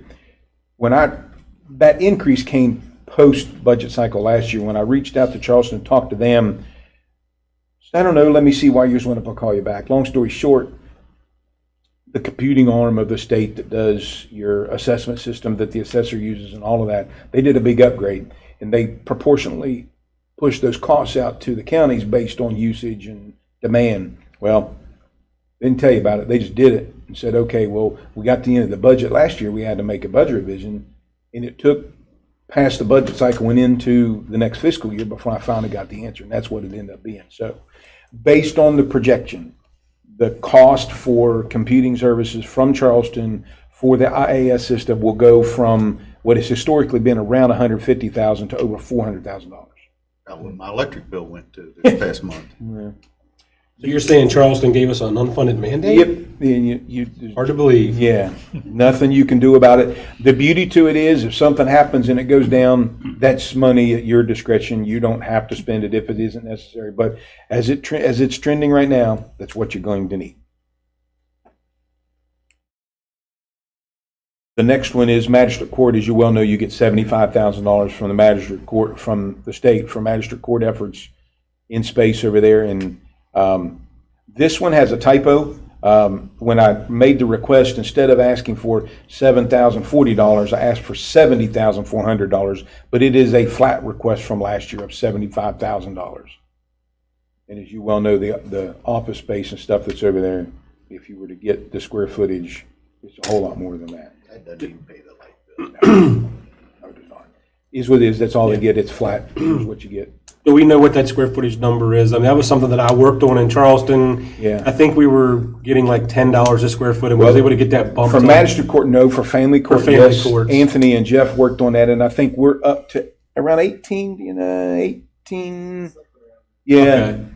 Much better, but Yeah. they'll only go so high, and then after that, they just forget about it. Well, at the original time, we were getting the same per square foot as like Mingo County. Yeah. Because I Yeah. had worked with the Supreme Court. Right. To get that printout of what each county was getting reimbursed at, and Berkeley County was getting reimbursed at, and Mon County had done some work, and so I was able to work off what they had done to do a little strong arm. So Yeah, and you're never going to get market price, Sure. market rate on that. No different than the expansion into the old historic jail that you've got going on, that you've invested $1 million in for the court. It is what it is. So I apologize for the typo, but it is not 138,000. It is 75,000. The next one is custodial. If you'll remember, we separated, we pulled the custodial services out of what was historically facilities last year. That is absolutely just the salary requests, as well as a minor part for materials. It's $4,000 for materials and supplies. So it's the exact same as it was last year, once we finally got it completely separated from facilities. So custodial is account 420. The request is $377,074. And by the way, they do a great job. They do a wonderful, I was waiting on you to finish, but Please. Mike and his staff, there's a difference. There's a true difference now with them. You can tell there's a lot more pride. This building is clean. And when it's not, they're working at it to get it clean. So that's off to them. And you know what? They're nice people, too. Oh, yeah. I like talking to them. They're really Yeah, nice people. yeah. And kudos to them. Remember, we added 15,000 square feet at the DRC, and you're adding probably 1,500 square feet of the old jail that Mike's team has to keep clean. So they didn't come and ask for help, but I'll just prepare you. They may someday, but like everybody else on your team, they'll do the best they can until they can't see that it's unattainable, and then they'll come ask for help. Yeah, they're very, very pleasant and efficient folks. So the next one is 424. Commissioner Hardy, for your purposes, this is the account that the county commission uses to really cover the expenses that are not relative to personnel, be it building maintenance, utilities, insurance for purposes of property casualty, all of there included. So every line item in that account is trending exactly where it needs to be. So it is a flat request. However, I'll offer to you, if you see fuel costs change, I mean, we're on the bubble right now, right? So that's the big hitter as well. I don't think I have our property casualty form to fill out. There hasn't been any major changes in our coverages, and we haven't had any great claims. So I would expect our current rates to stay, but they could change. But for now, the $3,756,000 request from last year, that's the exact same request for this year. The 250,000 for postage, is that for postage for all the entire county? It is. And do we do like a bulk postage We rate? do. or- Okay. We do. We have 3 postage machines. That's all Okay. bulk purchased through Tracy McCormick. So it's all wrapped in there. Let's see. The next one is 425. That account, if most of you know, John, you may not, that's the account that you service your debt service with. So all of your bond loans and the professional service and the tax work that's done for those. So your debt service for all your current bonds is 4.7 million, and that's covers it, and it's trending to the dollar what you would expect to trend in this current next fiscal year. So the 4.7 million is our full debt service on all of our buildings that the county owns? That is correct. That is correct. For bond sales that are covered by bonds. Right. But like the Judicial Center, for example, that debt will be coming off 2030. in So you'll see 2 substantial changes in bond debt service. 2029, the projection is about an $800,000 decrease in debt service. You'll have an expiration of a bond. And in 2030, about $2.4 million. So it's about $3.2 million. Correct. You'll see a swing there, but that money's that keep round the ball because the Crawford building expansion. So Sure. there's already a plan. We've already started discussions. The consensus of the county commission at that point was, as soon as you can afford to start that project, start it, because you can barely keep up with the demand now. By the time 2030 comes, you will have more magistrates and more judges. Sure. The court has already told you that. Realistically, my vision would be to start the project in 2028. Your first debt service due for it in 2029. Construction As the completion in first bond is coming 2030. off, the 800,000 is coming That's off. right. Because that's a $20 million project. Although I'll offer to you that you have opportunity as you work through your impact fees. We have rolled that up into one of your fee categories. So there may be, based on the growth of the county and the demand on the court, that growth can help pay for that through an impact fee. So we've earmarked and eyeballed that $3 million to help satisfy that debt service. But you may be able to assume revenues from your impact fees to service that debt service that would free up some of that $3 million that's already pre-obligated, if you will, to so. And for the public's knowledge, what we're thinking is the Crawford building will become the magistrate building. That's exactly And right. the existing judicial center will be for circuit court. Exactly right. And those plans are at 93%. They're done. Still one entry point. Still one entry point. The design leaves a second entry point, and that would all be based on flow and usage of the building. The original conversation, it's now been about 2 years, was that one entry point still made sense, right? The folks that were going over there would come up a floor, just go through a walkway and go over and do their business. If you do 2, it multiplies the demand on your court security. So you have second entry, so the equipment expense plus the security and man it, that was a cost that was trying to not be necessary. When it really comes to it, you'll be 5 years post that thought. You may be so many that you're like, okay, no way, we need both of me. But it's designed for 2. But the vision will be the second wouldn't be used in the beginning. But whatever it will need to be approved by the Supreme Court. It's already approved by Supreme Yeah, Court. but I'm just saying. They will approve our plan. They already have. Okay. The plans that I have, they're approved. So we have drawings for that building? They're at 93%. I mean, they could be 100% in a month. But the project, the courts approved it, the local court and the users have approved it. The Western Supreme Court approved it. It's ready to build. Just got to figure out how to pay for it. Here, the easy part, right? Family court stays in the judicial center? Yes, sir. Yeah. Yeah, so that literally with this, all aspects of magistrate, to include the magistrate court clerk, go into the Crawford building. And then the workflow and the change of the old building, what is now the magistrate suite on the third floor, that includes one circuit judge, will be all circuit judges. So essentially, each circuit judge would have their own courtroom, where right now you have 4 circuit courtrooms and 2 magistrate courtrooms. It's tight. And then they swing over and use another room, magistrates swing over and use another. So that building's busy for courtroom space. Any other questions on the 4.7? Okay. The next one is contingency, which you all know we don't ask for anything there, but that's where you put any leftovers money when you're going through your budget process. When you went through it last year, you ended up putting $209,180 in it. There's just about $1 million in it now, but there won't be by the end of the year. That's when you need to reach in and augment somebody's budget or somebody wants something. So for now, I never make an ask for it, but it's at 0. Regional jail. You all see the trending sheets that Penny sends out once a month. We budgeted $2.35 million, and we're trending right now to be about $900,000 negative with that. I have to go get that from contingency. What I just mentioned, you have money in. Just doing simple math, we're back up to 3.5 million trended. So I'm asking for an additional 1.15 million. So it'll go from 2.35 to 3.5 million.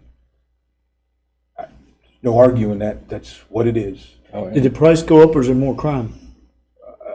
Longer time in prison before trial. I'll let the president tell you a little bit about the conversation. It's all the above. It's all the above. You know, as you know, 2 years ago, we've got some assistance from the state on that, and it actually allowed that previous year or that following year to our jail bill to go down $350,000 of what we had previously paid. But now we're trending back up again, and I think it's all the above, Commissioner. And as we continue to grow as a county, not everybody coming here are law-abiding citizens. So I think that we're seeing that our magistrate court and our circuit court are getting full, and that's why they're trying to get additional magistrates here. You know, it's a double whammy, and this one makes me grit my teeth worse than any dollar that we spend here. And I've worked almost from day one to try and get the state to pay more of this jail bill. You know, the county has to continue to pay this jail bill at that rate until conviction, and then the state takes it over. Well, that case might be extended a couple different times, and we don't have a say in that whatsoever, nothing. But we're continuing to pay the bill. So, you know, we're trying to have conversations about, look, you know, maybe when this person's arraigned, or maybe at their first hearing or something of that nature, then the state picks it up. There was also a conversation back during the summer. I had the opportunity to testify to the Corrections Committee with the joint House and the Senate. And,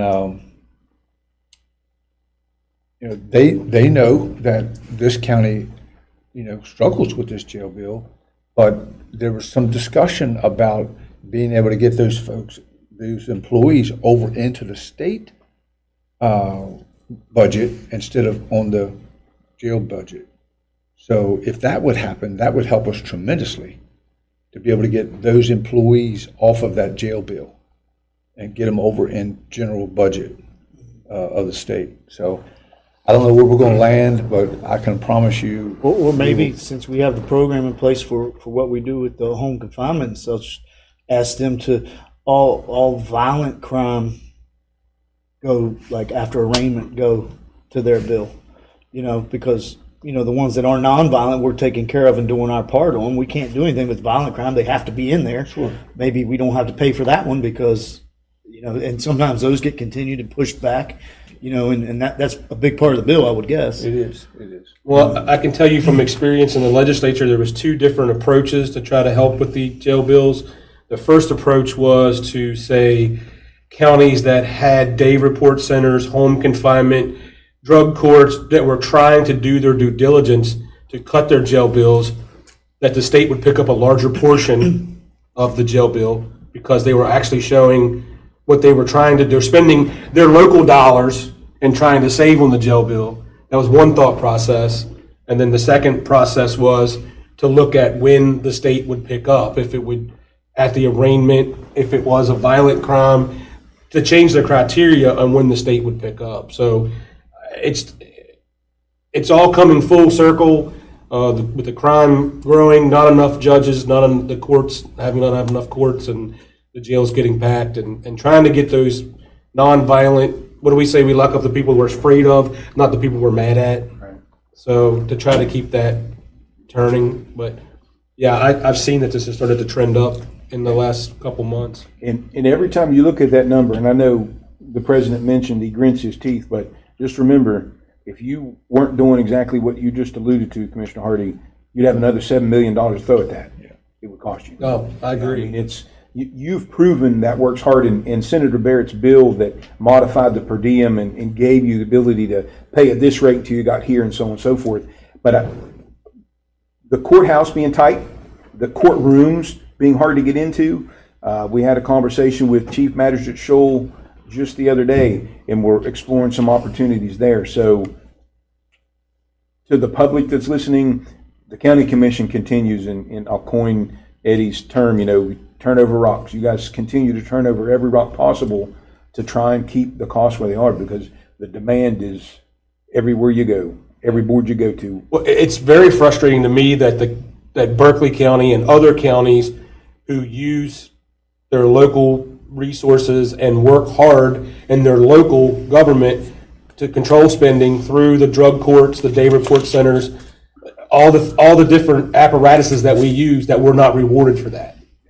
But there's some areas in the state that won't even recognize those courts, those drug courts and day report centers. Judges won't even recognize them. They don't pay their jail fees. I think there are, 4 counties that haven't paid their fees. Yeah. Haven't paid it One for county hasn't several paid it in years. We're on a 32% increase though from last 2 years, 32%. So what happens then when they It's don't going to pay? be on pace for 800,000 more this year. Well, I think that they suffer if they apply for state grants or anything of that nature. I don't know. Those are the same counties, we're in a bad HD, that can't afford employees, Right. and the sheriff's mowing the grass. It's these, and that's no joke. Sheriff's mowing the That's no joke. Oh, there are counties that have like a sheriff and one deputy for the whole county. Now, they may have 15 or 20 state troopers. Yeah, That's why we have 12 state troopers. seven. Yeah. I mean, I volunteered Penny to mow the grass, but she won't hear. The next one is account 712. For John, for your information, your communication center operates off of a fee, the 911 fee, that has did support it probably up to somewhere around 2010. Yeah, off the landlines. And then what began to happen, and the county commission began to realize, was you were doing work, you were asking the communication center to do work that was a gray line of whether or not it was qualified to be done within the 911 fee. You were doing some administrative work from the prosecutor's office, you were doing some administrative work for the sheriff's department. So the county commission began contributing funds out of the general county budget to help support the 911 center. That laid at around $300,000 for quite some time, and last year the commission increased that to $500,000 to help support the 911 fee. If you don't know, and most of you have been here a while, realize that the fee's really struggling to provide the services it needs to provide in a growth county. Landlines are gone. And historically speaking, the landline cost was distributed locally. You got the greatest portion of the landline. It stayed home, if you will. That includes your internet phones and your landline phones. But landlines have almost gone away, minus alarm systems or maybe grandma's house. Nobody has a hard line anymore. And then you got into the business lines where they generated good revenue, but now business have started to use VoIP or SIP communications, which leverage the internet. So you miss opportunity to really generate the proportionate amount that you would have. Let's say business A had 300 phone lines. Well, that was 300 pieces of revenue you got off each bill, each line. Now that same business can operate off of one line. It's one SIP trunk. You only see one phone number, but then they put 300 call pass on it. Well, you went from 300 lines to one, like that, because of the internet. So that model has changed. Then you go over to the cell phone model, which most everyone, to include your children, have cell phones now. And that's fine and good unless you're a bordering county and have a 540, a 240.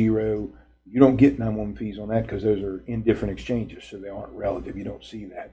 And that money goes to the state and it gets distributed to the counties from the center. Before it gets back to you, guess what happens? They pull it off for the state police, they pull it off for the tire fund, they pull it off for emergency management. So you don't get all those dollars back here. Growth County, big demand. So all of that to say, probably more for your purposes, John, that the 911 fee really struggles to maintain. So this is monies that the county commission gives to cover the cost of non-911 work that they do. It's minor. That budget's $3.6 million, another $500,000 to help it survive. That's what that's for. The next one is 801. It's mental health. The salary portion of that is used to cover your transport marshals to augment the sheriff's department that support the mental hygiene transports around the state. The other costs in there we use for the purposes of supporting that. It's not necessarily costs that are for the court marshals, the transport marshals to use, but the other costs that are relative to dealing with the mental health, mental hygiene processes. Some expenses get taken out of there for efforts of the prosecutor's office or yours or whatever it may be, but that's what it is. And it's a flat, actually it's down a couple dollars, but essentially a flat request from last year. Could you tell me that number again, Gary, for the transport team? Their salary costs for them. That's at the 186,577? 277,508. Okay, that's the total, okay. Yeah, that's total for them. You have 4 marshals, so that covers them.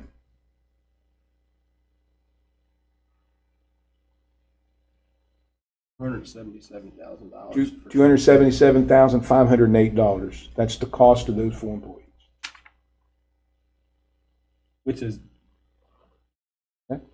Which is absolutely absurd. It's absurd that Berkeley County has to do that. I mean, this is absolutely absurd that we are spending taxpayers' dollars to transport mental hygiene patients all the way to Cabell County. To maybe even have them turn around and come back because of Which they may travel 5 hours for a hearing, 15 minutes for a hearing, and turn around and come back. So hopefully there will be some changes in that front to at least maybe try to cut a deal with someone in Maryland or Virginia, or try to find a certified operator closer. And to that point, prior to the county commission and the sheriff's department working together, you sent uniformed officers to do this work. So these 4 transport officers freed up 4 sworn police officers to stay. We have a local county who's sending 2 officers with their transports. 2 uniformed officers. You used to do that. Right. We used to have 4. And you absolutely positively wear them out. It's just absolutely absurd to me that there cannot be some legislation moved on the state level to be able to find a certified or someone that meets that criteria. Obviously, or some agency that oversees these facilities and accreditates them, certifies them, oversees them. Obviously, there is agencies in Virginia and Maryland that meet this same criteria that we could not meet some type of financial agreement with to be able to take these transports to. Even if the county had to cut in a little, even if it was an 80-20.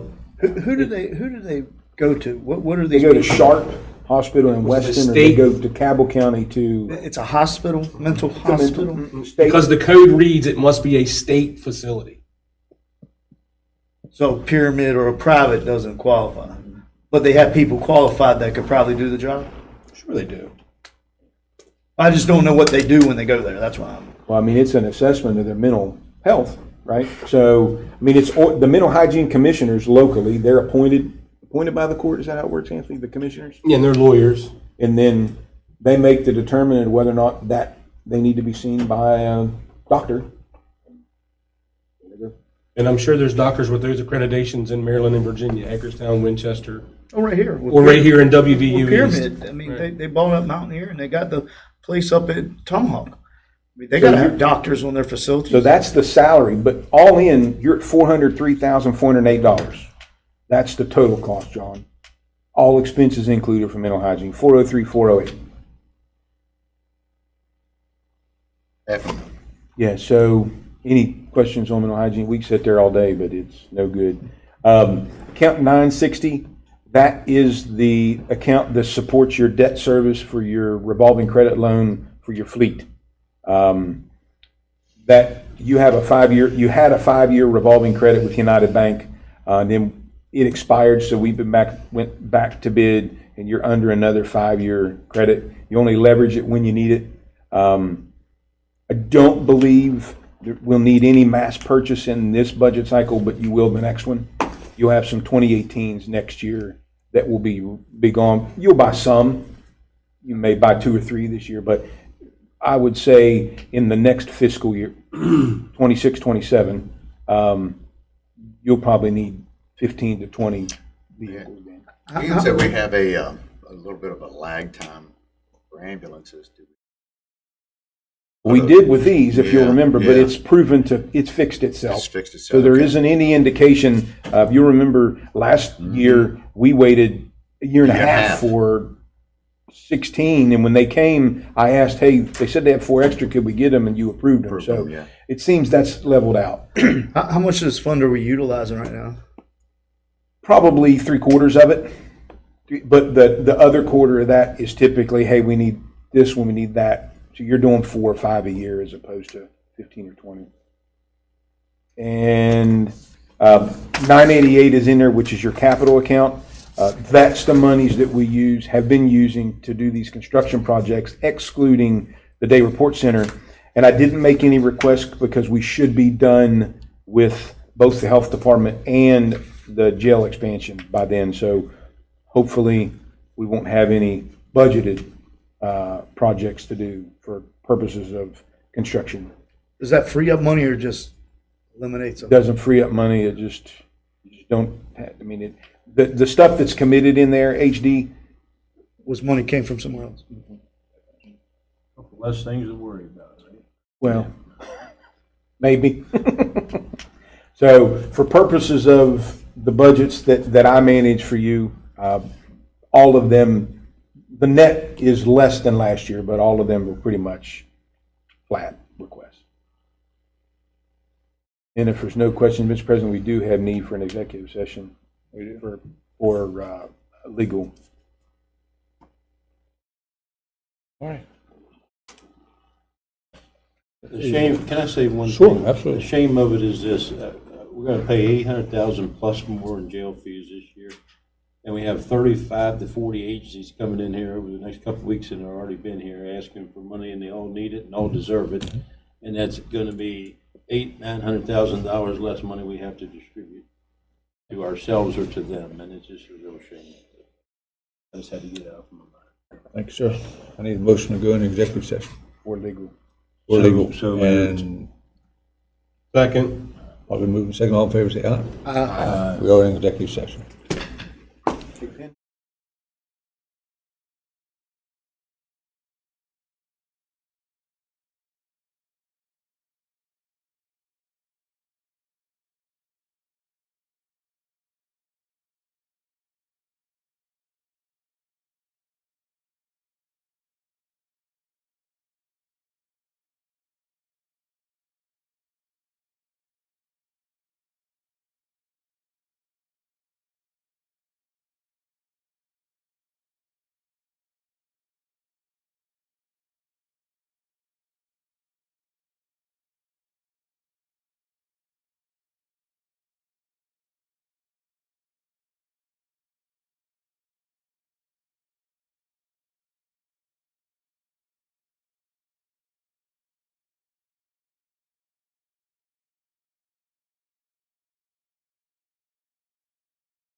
All right, we'll come out of executive session. There will be no action taken, and we will be out for a break and we'll return at 2 o'clock.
Yep. We're back in session, and this opening of this session is for the Board Review and Equalization. Mr. Hess, good afternoon, sir.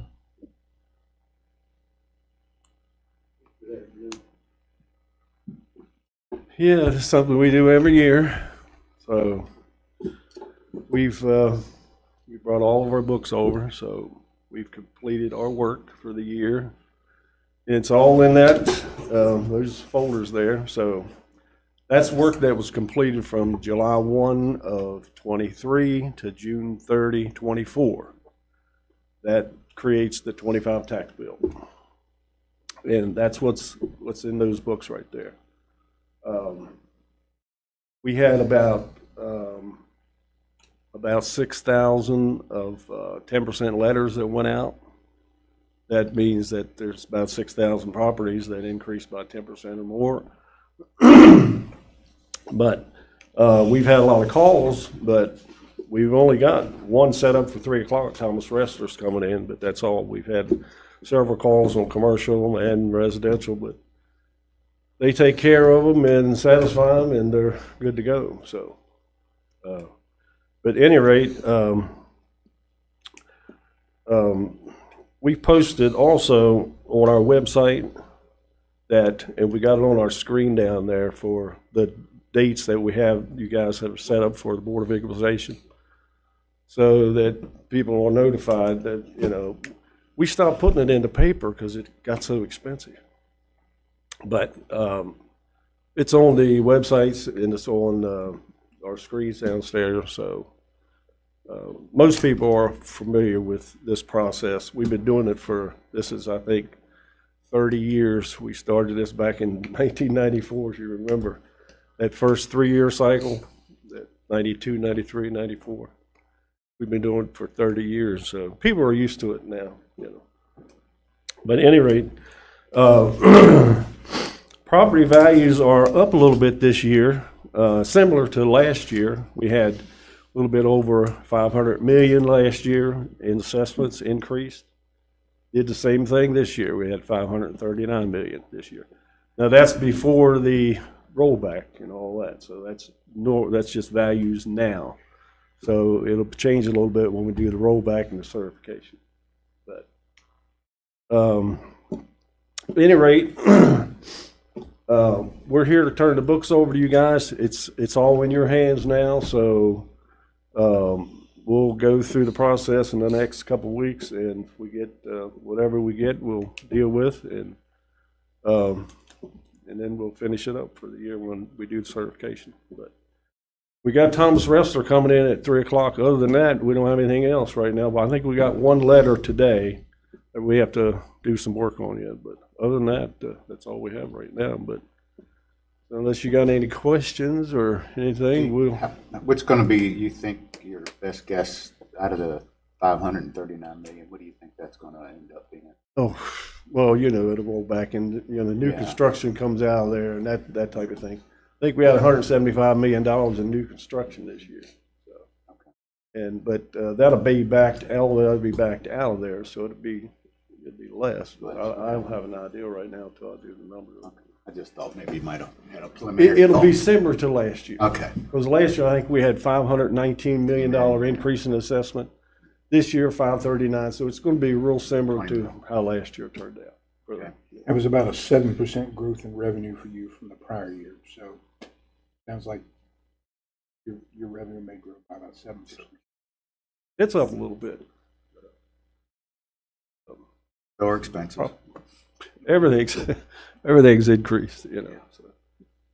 But other than that, unless last year we were waiting on these documents, correct?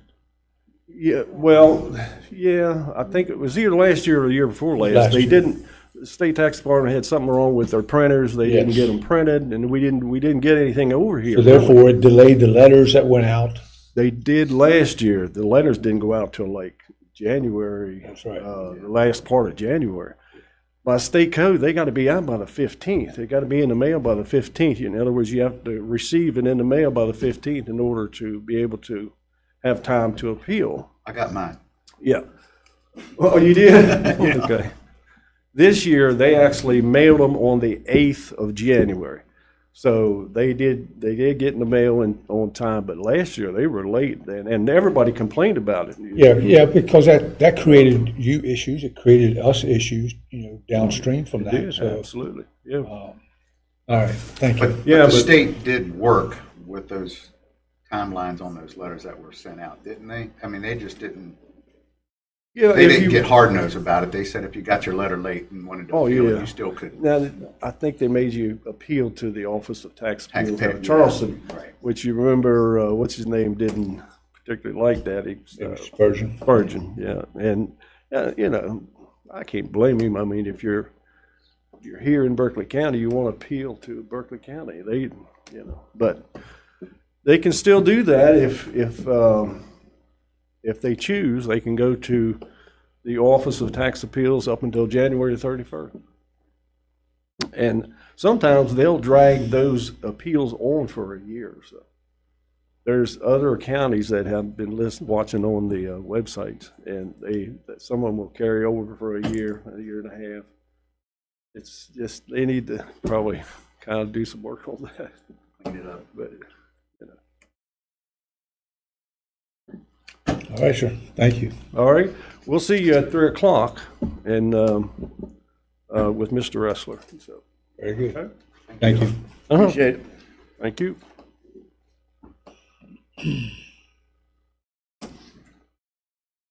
Next up, Community Alternatives to Violence. Ms. Elliott, you ready? Okay. Good to see you. Here you go. So yeah, Community Alternatives to Violence, quick refresher if you need. We are the licensed battering intervention prevention program for the entire Eastern Panhandle. We cover all 3 counties. We're working with those who are using violence in their relationships, trying to develop respectful relationship skills, trying to get them to understand what they've done, what is wrong, why it's harmful. So we take them through 32-week classes for them to take responsibility for what they've done, learn to become accountable, just really get it. So it's, we're trying to break that cycle of domestic violence in families. So I'm here again because, as usual, we need help. Our primary revenue stream is participant fees. You do have to pay a fee to be in. We are a private market answer to a very serious social problem in our community. And participant fees do not cover all of our expenses. We keep growing, but they're struggling as well. So fees don't cover all of our expenses, and we need help. I did point out on the budget that I submitted to you, just rough numbers, obviously, not everyone that I said would end up in jail, but if you look at even a percentage of our folks who are committing jailable offenses could be an ERJ. Instead of being an ERJ, instead of being in unsupervised probation or home confinement or something that takes taxpayer dollars, if they're with us, there's no taxpayer dollars except for the request that I'm asking for you. A lot of folks could end up on unsupervised probation if it's a first domestic or something. Unsupervised, there's no eyes on them. If they're with us, there's eyes on them, right? And we're responsible to the courts because we send status reports and all of that. Usually you guys throw questions at me, so I don't have a whole lot prepared, but I can talk as long as you want, or I can answer your questions, because usually you guys like to ask me questions. So other questions? Yeah, Joe, I don't really have any questions. I just know that the work that you all do is good. It's good work. And Thank you. It helps educate people that may, in fact, as the child sees the parent react to certain situations, that's a learned behavior that they Yes. may, in fact, and when you can break that cycle, Yes. It just makes life better for everybody. It does. Domestic violence is generational, absolutely. The overwhelming majority of our folks, we do sort of an unofficial ACEs assessment, that's Adverse Childhood Experiences Assessment. Every overwhelming majority of them have high ACEs scores, which means they had childhood trauma in their lives, which is not an excuse. No one's excusing it, and not everyone who has trauma in their childhood becomes abusive. But there definitely is a correlation between this is what you saw, this is what became normalized in your life, into how you live your life as an adult. Absolutely. So, how many folks, how many volunteer people? Volunteer folks, well, our entire board of directors is volunteer. We've got currently 3 of our facilitators are volunteer facilitators. We have 2 mentors. Mentors are folks who have been through the program and really made effective change and like, hey, I want to give back, but they're not really ready to be a facilitator. So they can come back as a mentor, which they sit in the group and they really help challenge those folks who are struggling. And it helps to have that person who's been through it in the classroom for guys who are men or women who are stuck, to see someone who's been through it saying, no, this stuff does work if you work the program. So those are our volunteers. Yeah, and that same model is kind of like who we have in our day report center. Yeah. You know, those folks have been, had their struggles. Yes. And they've overcome them, and now they're able to help other people Yes. understand because they've been there. Yeah, 2 of our paid facilitators are former participants, yes. So we like that for that very same reason, right? It's a lot different than, you know, I sit there and I've been married for 30 years and they look at me and say, well, you don't understand, but you've got someone who's been through the program, okay, you understand. And then they're willing to listen to someone who, you know, maybe has an idea of what it takes to make it work. So bringing all those different angles and all those different perspectives is really helpful. Yeah. You guys have anything? You guys make it so easy. I was going to say, it's not only physical, it's also mental, too. Oh, my heavens. It's actually, What's the percentage, do you think? good gosh. I don't know what the percentage is, but the overwhelming majority of domestic violence is actually legal behavior because it is emotional, it is financial, it is coercive control, it is spiritual, it is relational. So to even get to the point where it's physical or it's verbal to the point of becoming an assault and therefore being illegal, I can't give you a number than say it's overwhelming. Together, and they all end up in the same spot. Yeah. You know, folks come to us, they've been arrested before hands-on, and they come in and say, this is the first time this has ever happened. And they're just shocked that they got to this point.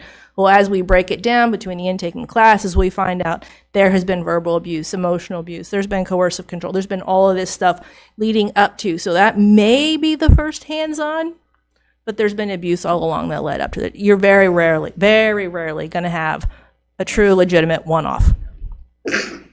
So that's what we're trying to help them to uncover. Yeah. Well, thank you for your work. You're welcome. It's a shame you even have to do that work, but glad there's somebody there to help these folks change their ways and understand how to treat people. We would love to work ourselves out of a job. Unfortunately, there's a huge need for us, and we're going to keep doing it because we believe it works. And let me ask you, how large of an increase are you seeing annually of the folks that you're seeing? We saw a huge jump right after COVID. I think just because of everyone being stuck at home together and it went. So we had a huge rise in 2020 and then another huge jump in 21. And now we've been pretty consistent at over 200 people in the program at any one time. When I took over executive director in right as COVID was hitting and shutting down, we had just over 100. So we've doubled and we're maintaining that. All right. Thank you. Okay. Yeah, thank you very much. Thank you. Penny, you all right?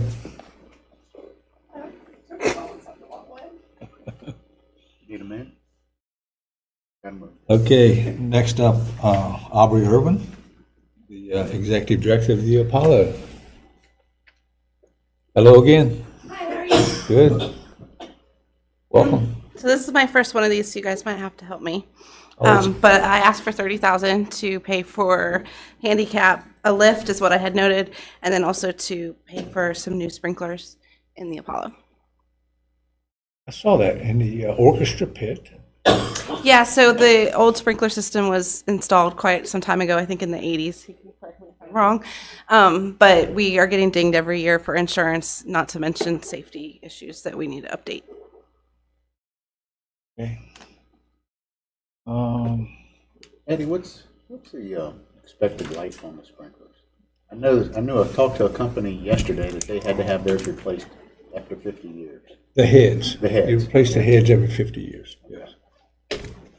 But the piping and all that stuff, as long as they do their testing and all that, should be good for a very long period of time.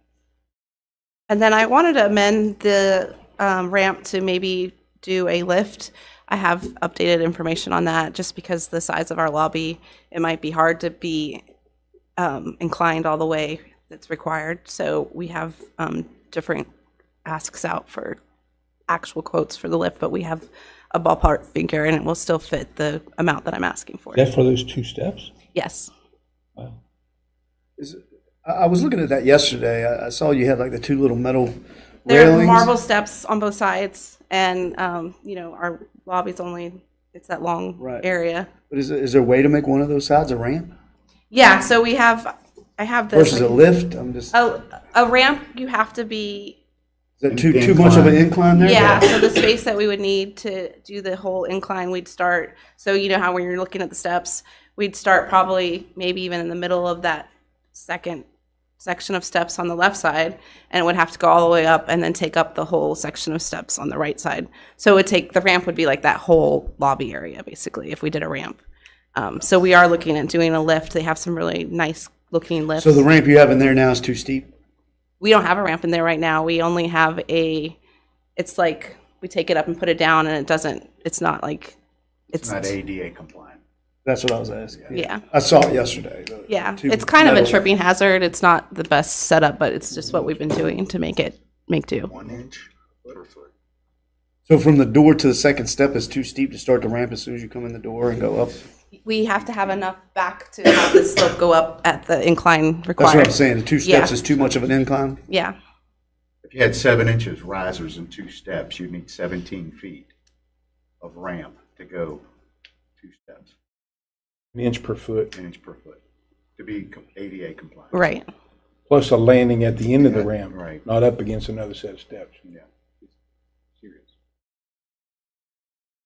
Well, I understand from Michael being on the radio the other day that ticket sales are up with the use of the new marquees kind of drawing some additional attention Yes. to the theater. So that's good.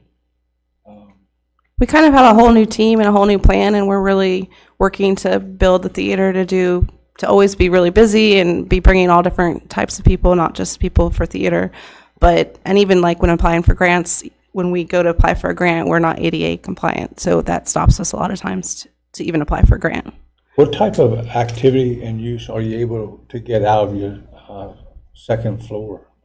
Right now, we're using it for Martinsburg High School has the auditorium being torn down. So 2 days a week, we have good times there rehearsing in the evenings. good. And then 5 days a week, we have the Martinsburg High School there. We also just started collaborating with a group I can't remember their name, but they do a band program for kids that are in like intermediate school and up. So that's what we're using the space for right It's now. a nice, large, open, wide area. It's a huge space. It has a lot of potential, but right now we're kind of just using it for rehearsal space. When we have a lot of youth programs, and that's where the youth goes up and rehearses sometimes when there's a play downstairs happening, or we use it for dressing rooms because sometimes we have 60 kids, and so we have to have extra space for that too. We plan to maybe do dance in the future, like do some more workshops up there too. Very good. Else got anything else? All right, well, thank you. Do you guys want this packet with the updated information? I don't know what's updated. We have some information that was sent to This us. is new. It just has the sprinkler quote because I didn't have it Oh, when I okay. updated when I sent that, and then this has the ramp that Very we're good. looking at. All right, thank you. All right, thank you.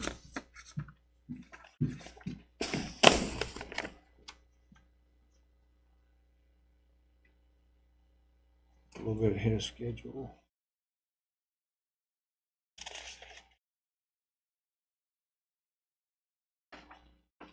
Yeah, we're going to go ahead and take So Dr. Queen gets it. probably a 20-minute break, and we'll be back.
Doc? You're back in.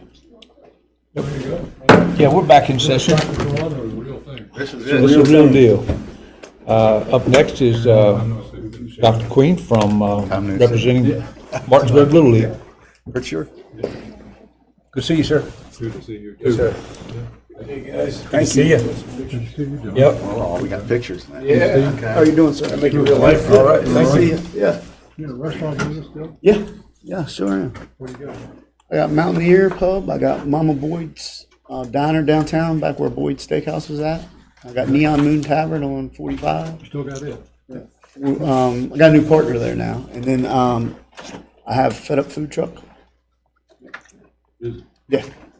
And I got a restaurant and a small resort in Jamaica. It's not bad. Keeps me tan. Thanks, sir.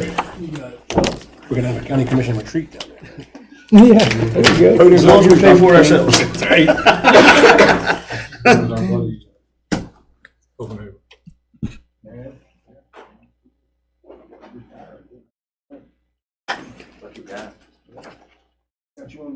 Speaker, you can go up there, you're rating on you. Thank you.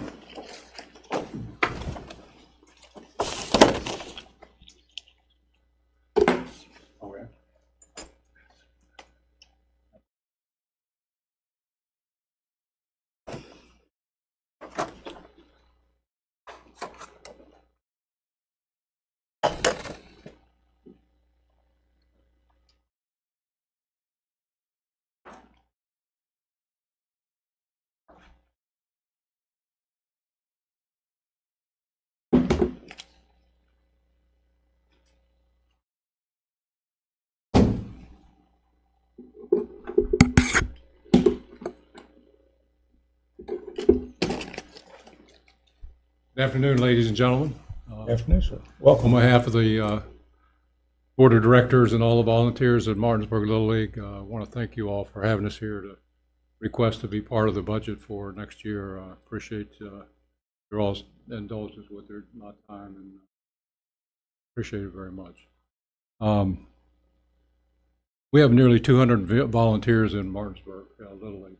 I don't know how long it's supposed to last or whatever, but Mr. President, I mean, he should have plenty of time. He's early. Till 3 o'clock, right? Yeah, you're good. good. We have our board of directors made up of 20 individuals with different assignments. Our volunteers are made up of managers, coaches, umpires, concession workers, field crews, and maintenance personnel. Martinsburg Little League has come a long way in the last few years. The first deed from the Oates family was in 1945 when they gave us the land for Martinsburg Little League. Another donation of land in 1988 and 1995, which right now we have about 25 acres at Oatesdale Park. We became incorporated in 1952. First game at Oatesdale Park was in 1964. We started with one field, and now we have 5 fields, all irrigated and illuminated. I know that when we started, the main field was down by the creek, and our backstops were utility poles and chicken wire. So we've come a ways, but we appreciate what the Oates family has done for us over the years. It's just been remarkable how they've stood behind us and still do. Brief discussion about how I got involved in Martinsburg Little League. My son was 5 years old. I'd just gotten out of school at the University of North Carolina, and he wanted to play T-ball in 1983, and he was 5 years old. Manny Arvon was my manager for that team, and I'm still hanging in there. We became incorporated again in 1952. Started with just the one field, and now we have 5. Since 1985, I've been either the treasurer or the president. The last 20 years or so, I've been the president of the league. So I've been around about 42 years. We have 35 to 40 teams each year. Number of players is about 400. We have 5 divisions: T-ball for the 3 to 5, 6 years old, rookie league for 6, 7, 8, minor division for 7, 8, major division for 9 through 12, and we have junior senior league 13 through 15. This field, each field has a division, and we start playing in March. We're just a little ways away from that, and ending in the end of October, 1st of November. We were very fortunate to turf the infield of the minor and major division fields in 2022 due to a grant from the city of about $250,000. This was due to the economic recovery grant, and we were able to take advantage of that. During this process, we didn't realize the full value of what turfed infields would do for us. Much safer to play on, fewer injuries, fewer rainouts, if any, significantly less maintenance. You have some photos there in front of you. Pictures number 1, 2, and 3 show one is the numbers of people that do come to Oakdale Park. One of them shows the parking lot full, and there's another parking lot the same way. And we just cleared some more land for parking. It's not unusual to have 1,000 people at Oakdale Park at any time. We host tournaments throughout the year.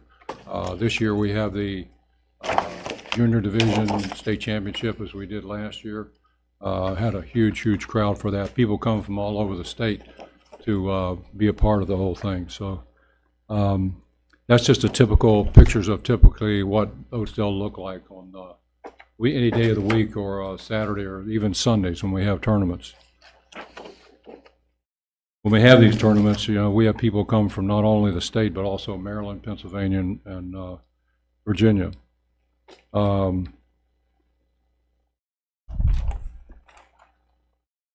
number 4 is our nightmare, and this is typical of this field.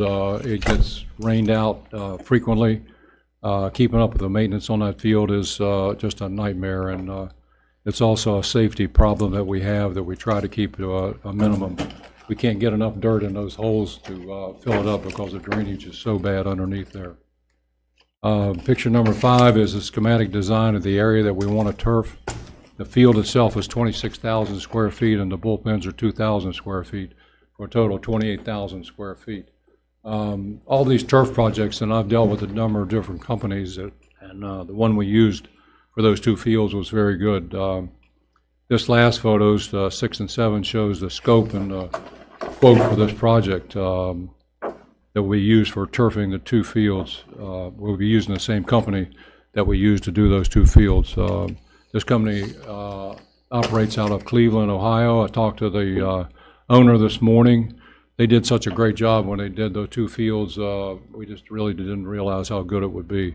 So I'm asking you all to include in your budget next year $100,000 of this total of $250,000 is $244.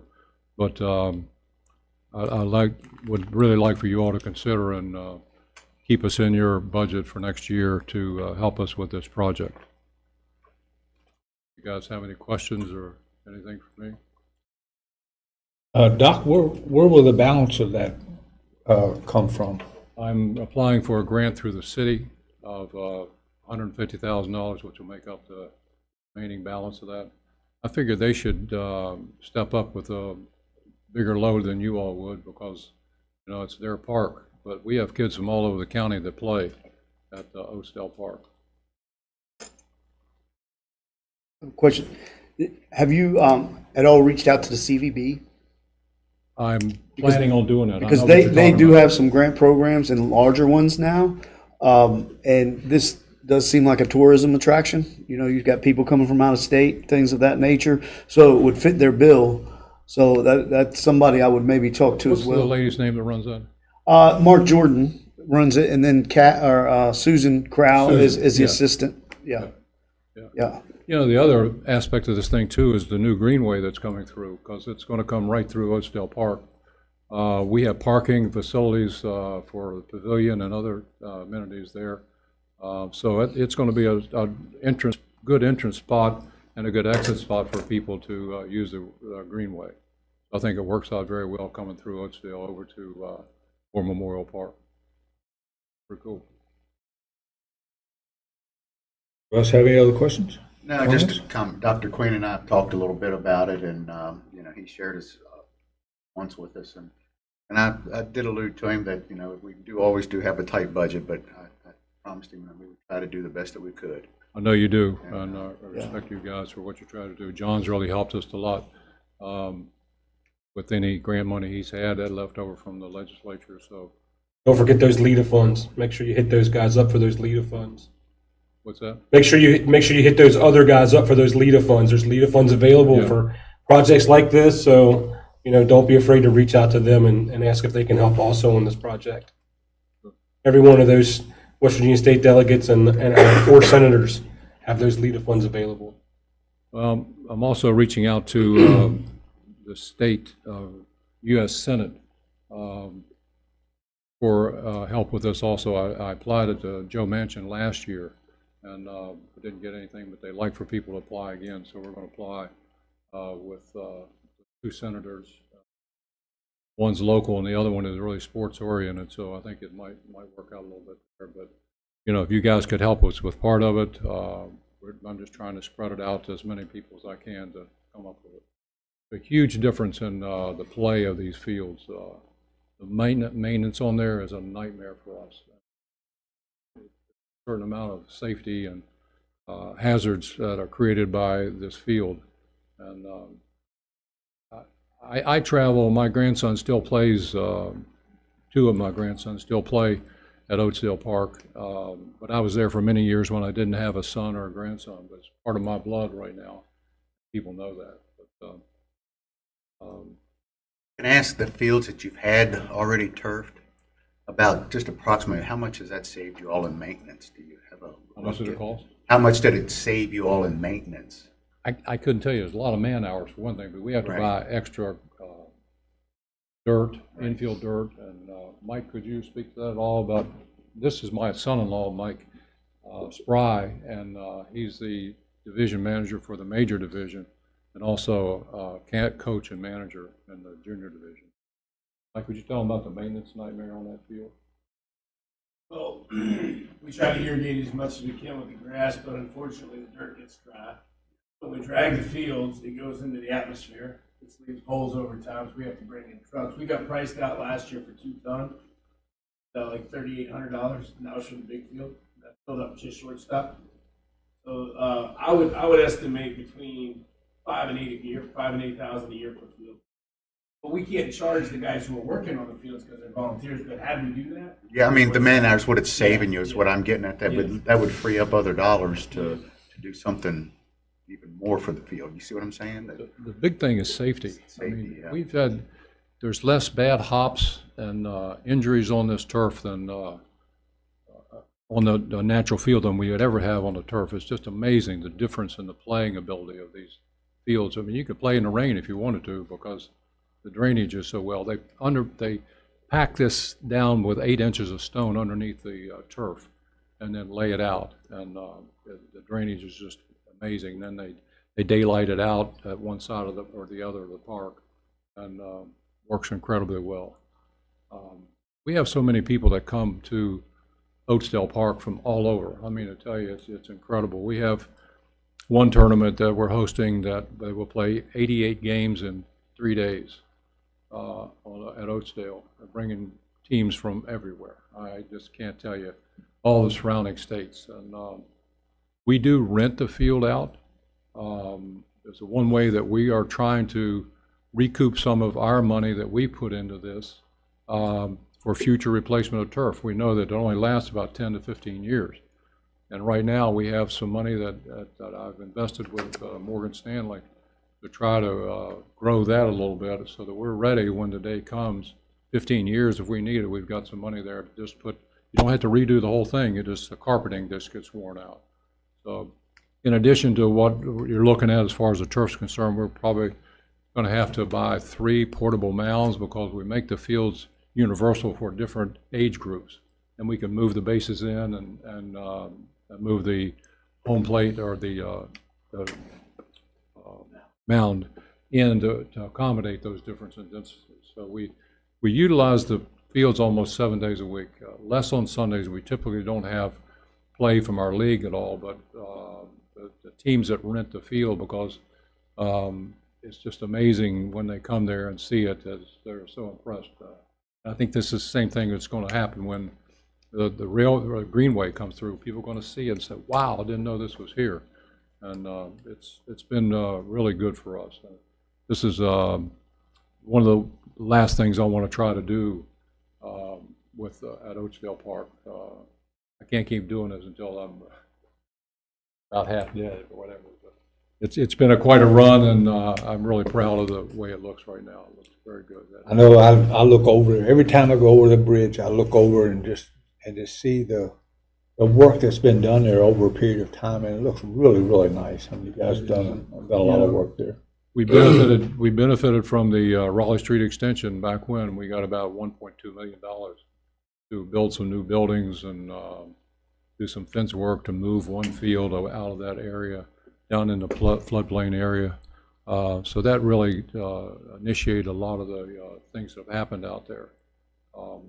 But we have about 56 sponsors that sponsor us at about $500 each. And that's a huge advantage for us. We have a concession stand. We grossed about $61,000 on our concession stand. No one gets paid in Martinsburg Little League. We are part of Little League International, and you're not allowed to pay people or charge admissions to any of the functions that we have.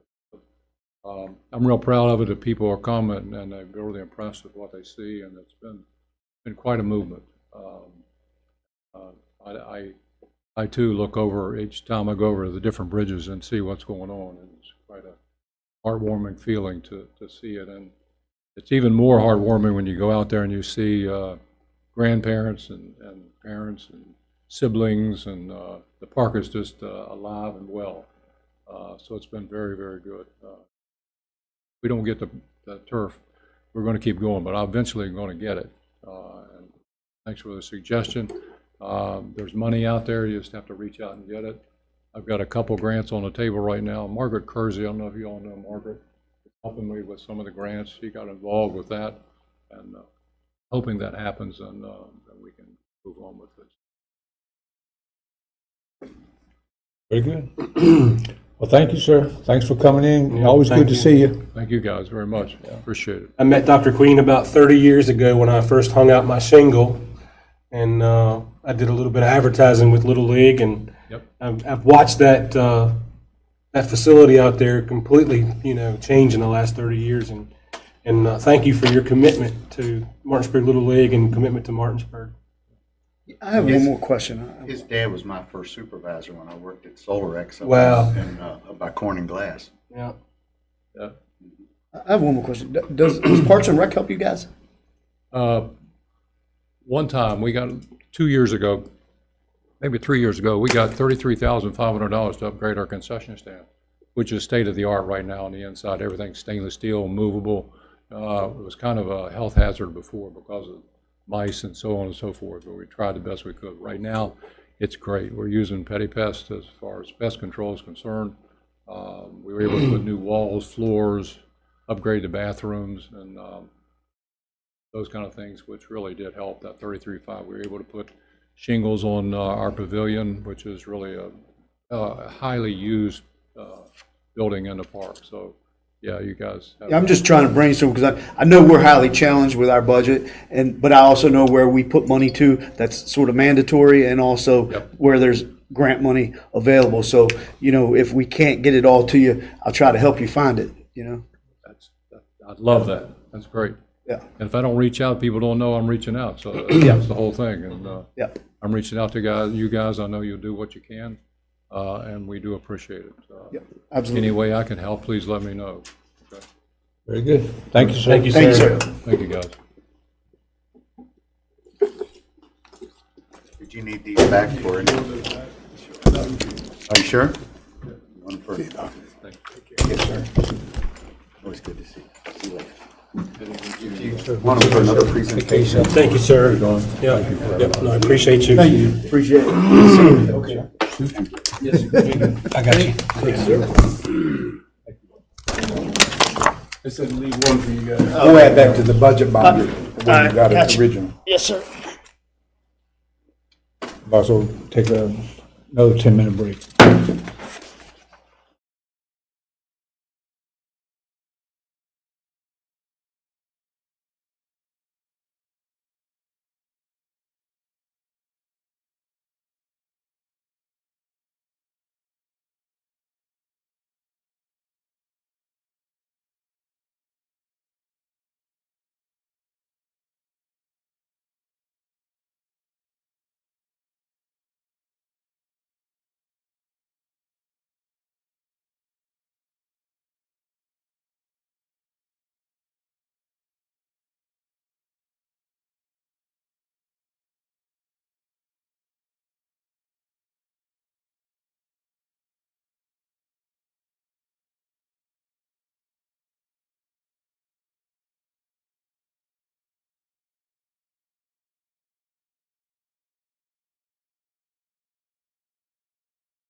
Yeah, we're back in session. Next up is the Board of Review and Equalization applicant, Mr. Tom Ressler. And come forward, sir.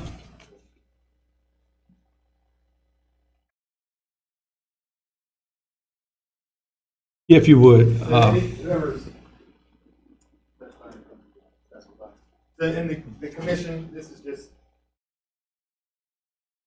first time. So this is just any taxpayer comes in, they get evidence, their burden to prove assessment is erroneous. You don't have to make a decision today, but evidence. We swear them in. We're going to swear them in, and they will question, kind of informal.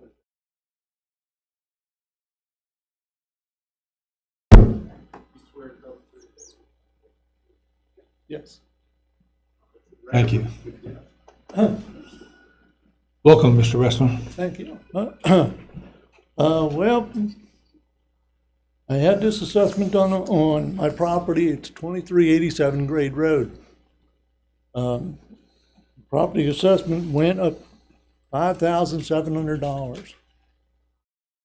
Now, I think I provided some paperwork to you that says the sale and history of Grade Road property I own went up $1,200 from 2020 to 2022, $1,200 from 22 to 24.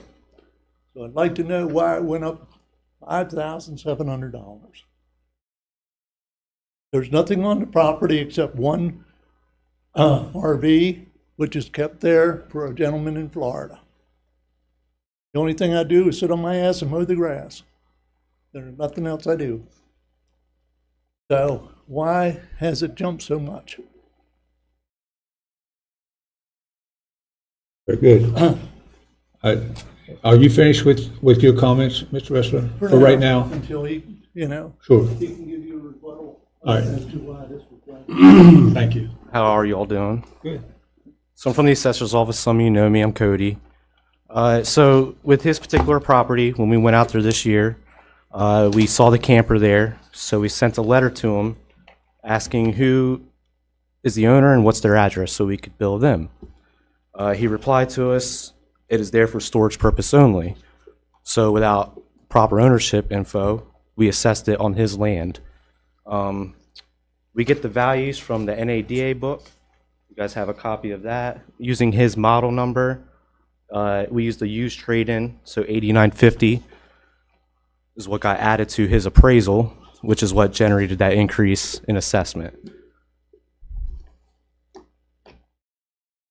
That was basically because of the recreational vehicle that's Correct. there. Yes. Mr. Ressler, that vehicle, is it there as storage or do you rent it out to somebody? It's there as storage. A man named Charlie, he lives in Sebring, Florida, and it sits there. Up to maybe 3 times a year.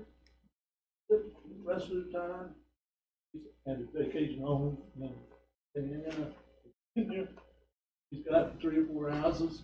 He owns 2 or 3 BMWs. I don't know. He goes down to Sebring and races Cobra jets, all that stuff. Just sets it there. That's it there. I mow the grass around it.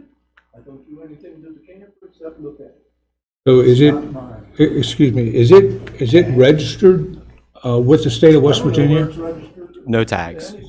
It doesn't have a tag on it. No tags on it at all. I don't think it's registered anyway. Okay, so it just sits there. It just sits there. So he stores it there? He doesn't live there when he comes up here? But when he comes up here, where does he live? He stays there 2 or 3 weeks. His son lives in Charlestown. He goes to his house in, I don't know, what is it, Lake Anna? He goes to a place in Rehoboth Beach. Got boot creeps up box. He doesn't stay there forever. He just stays for a while. And I think that it needs to be registered to him, so it can be assessed to him. He ain't gonna pay no taxes on that thing, I can tell you. That's why yours. Doesn't have any tags on it, it just sits there. But if I'm understanding this right, that's what caused your taxes to go Yes. Yeah, it's sitting there. But the vehicle that belongs to somebody else Yeah. caused your tax, so why would you not say, if he only comes here 2 or 3 days a week, and it's not my business, I'm just asking a question, why wouldn't you say, gentlemen, you gotta get this thing off my property because it just cost my property, taxes? Let me use his house. Okay, so a little trade, a little barter. Little, barter off when I'm, but other than that, they use for to come up and stay there a couple times a year. How long has this vehicle been sitting there? I guess since he bought it, he had somebody deliver it, the secretary, and said, I'm the secretary, if I let you, go to Rehoboth Beach for a couple of weeks. Yeah, what not? Put the grass. Anything else to the camper? Have to keep an eye on it. Yeah. Not mine. And like I said, this is virtually for storage. Why did it go up 5,700? That's The the value. assessment on the RV. Right. That's the Yeah. value of the RV. Yeah. And we gave him, I sent a letter in August asking who owns it and what's their address so we could bill them and not him. Right. And the response we got was, it is there for storage purpose only. So we didn't get a name or address. So we have to bill somebody. We don't know who really owns it, so we bill the landowner. Mr. President, the unit was not there in 2022, but it was there in 2023. Cody, you got anything else to add? Other than we gave him the opportunity to tell us and he didn't tell us, so we had to bill him as the landowner. Right. Mr. Russell, you have anything you want to add? Well, yes. Here's two properties they just built down in Great Road. If anybody would like to buy these properties, I would be willing to sell. One new house is $798,000. The other one is very close to that. So, I think that's the reason some of these taxes go up. There are realtors looking for property, and I think sometimes they are valued very high to get people to sell. So, Well, I think it's common practice in that field that when property values go up around you, so will your property values. I mean, that's, there's a place beside me called Klein's. They're a roofing company from Hagerstown that dumps shingles, oil, tar, and everything. And I've been trying to get them to clean that property up for 12 years. And I have had no success. So I'd like to put it on record that, somebody needs to go out there and look at some of the junk, oil, old vehicles, and everything else on there. And have somebody look into getting that place cleaned up because it looks, I don't know, it's just terrible. There's old travel trailers, old mobile home axles, old backhoes, trash. And that makes my property value go down, not up. have you contacted West Virginia Department of Environmental Protection? I have contacted them, and they said there's no trespassing sign, so we can't go on the property and look and see what the problems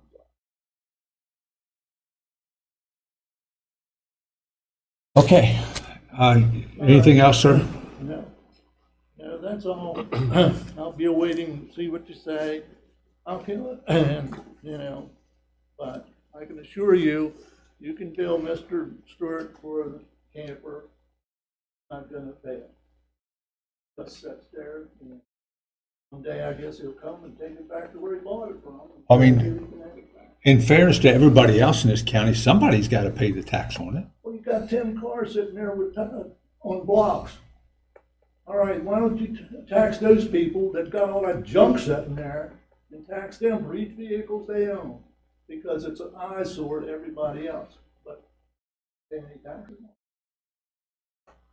That's the same way as having a camper sitting there inside your house and it doesn't have any tags on it. Why should it be assessed? The assessor was waving his hand back there. You want to come forward, sir?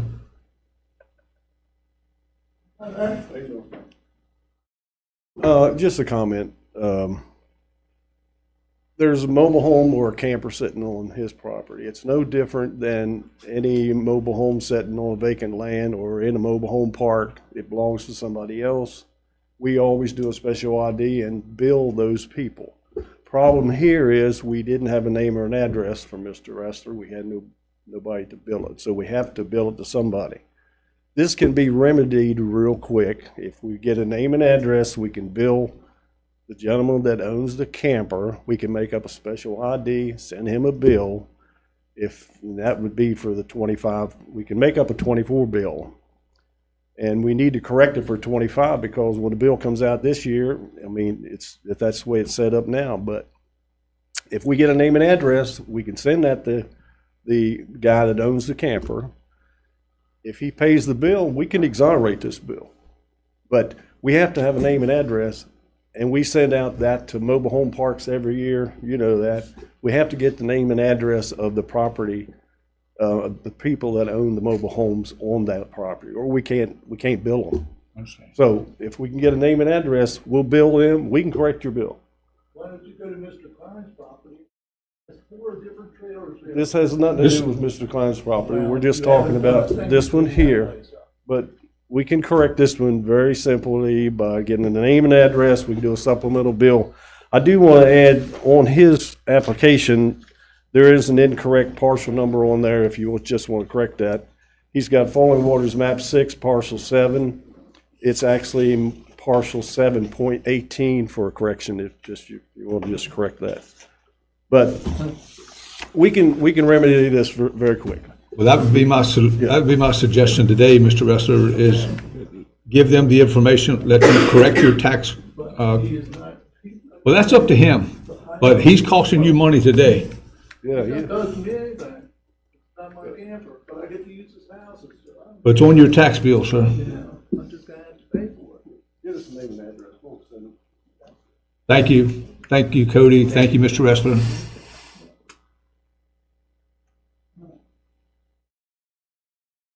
Okay. Matthew, you ready to roll? Come on up, sir. Yes, sir. We're ready. Good afternoon, gentlemen. How are you? Good. All right. How you doing, Matt? I'm wearing the hat of the Roundhouse Authority Chairman for the 3rd year in a row. First thing I must say is thank you all for your very steady support. Without those insurance funds, we would not be able to legally have that farmers market that's growing year after year. Here in the first 2 years, it's been doing very well. We wouldn't have any events at the Roundhouse without that insurance. So that insurance that we request, again, for 25, 26, is critical to perpetuating our mission to be a center for community engagement, small business, the arts, and history education. So it's a real key piece of our funding that we rely on at this juncture. Hopefully in the near future, we will not have to rely on that funding. We are working very steadily toward generating year-round revenue here as soon as we can clear some hurdles with some inspections and some final upgrades with electrical service at the property that are thankfully being aided most recently by LEDA funding from the local delegation in Charleston. Our House and Senate delegation members, including, I don't want to mention all their names, but the Senate delegation as a whole, all 4 senators and a number of the delegates have committed funds in support of the capital improvements that are going toward the year-round rental goal for tenants to generate revenue there. So without jumping into, I don't want to ramble on, but for the benefit of historical purposes, for those of you who might not be familiar, the Roundhouse Authority was authorized by the legislature in 1999, and the legislature authorized counties and cities of this region to establish this authority. And the county commission took the lead and was the lone flag bearer for preserving and protecting this National Historic Landmark site. And on August 5th of 1999, the first 8 members were sworn in the county court chambers at the courthouse by the late John Small, the county clerk, before the county commission during their regular meeting. So the county commission has been an instrumental partner with this effort, and we obviously are indebted to you all for supporting the preservation and restoration of this property and redevelopment of this property. And our request for the next fiscal year is $35,000. We spoke with WV Corps for an estimate on what our premium would be based on the completion of the elevator and steps, and they increased our premium from approximately $29,000 to $34,000. And I don't want to swear what the last 3 numbers are, but I think it was something along the lines of 368. So 34, 368, or somewhere in that ballpark. But I didn't want to, he was estimating over the phone, and I didn't want to be under the amount too much. So I requested $35,000. We intended to submit yet another request to the city of Martinsburg. I just wanted to let you know, it was communicated to us that they were not committing any funds, or they were not sharing an application with us to request funds from them, and they offered a nonprofit program that we could apply for if we were a 501c3, which we are not. We are a governmental entity. In theory, we could apply through that program if they loosely define and make an exception for us. We attempted to apply for funds from them last year, and ultimately the regulations involved led to a decline to accept the award. So that's essentially where we are with local government requests, and obviously we have worked hard working with our state leaders in Charleston for state support, and our one of our board members, who's also a Delegate Mike Height, is working diligently to identify funds, hopefully somehow through maybe the state budget. We'll see how that effort goes. I know nothing at this juncture as to whether there's any momentum for that, but we are obviously very hopeful. So that's essentially all I have to introduce. I mean, I could go through what all we've done in the last year, but I submitted, I think, some information for you all if you have any questions. So to reiterate, you don't receive any funds from the city of Martinsburg? No. And then the stuff that the delegate is looking at on the state level, is that through the history and culture? My understanding is that he is pursuing funds in that realm. I'm not sure exactly what line or fund of the state budget. In that budget. There is a number of identified specific lines in the lottery education fund, I believe. There's a number of historic sites that are funded there. Right. The Mound, Moundsville, the Independence Hall. There's a few other places as well that get a specific line in that fund. And strangely enough, there's none in there for Berkeley County. One of the festival in Shepherdstown is the only funded entity in that grouping of funded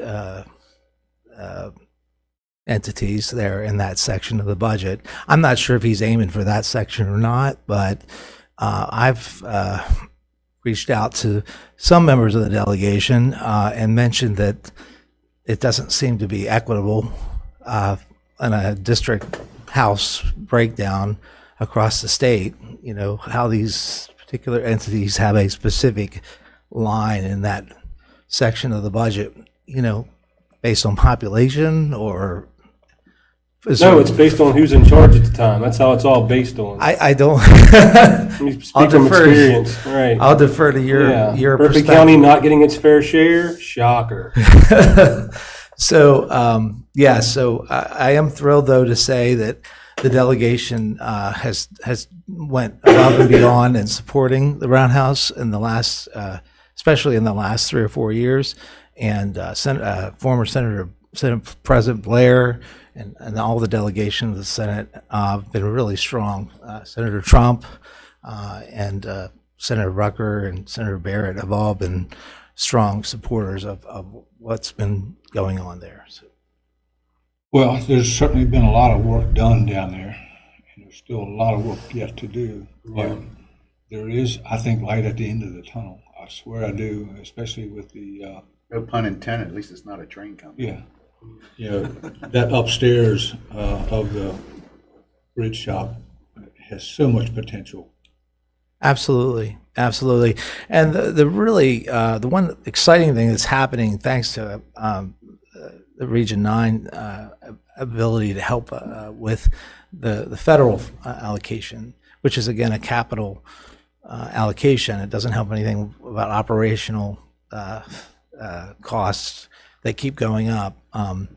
But they're really going to bring a lot of the projects that need to be done to the construction phase, where there'll be bid documents ready to be put out for bid.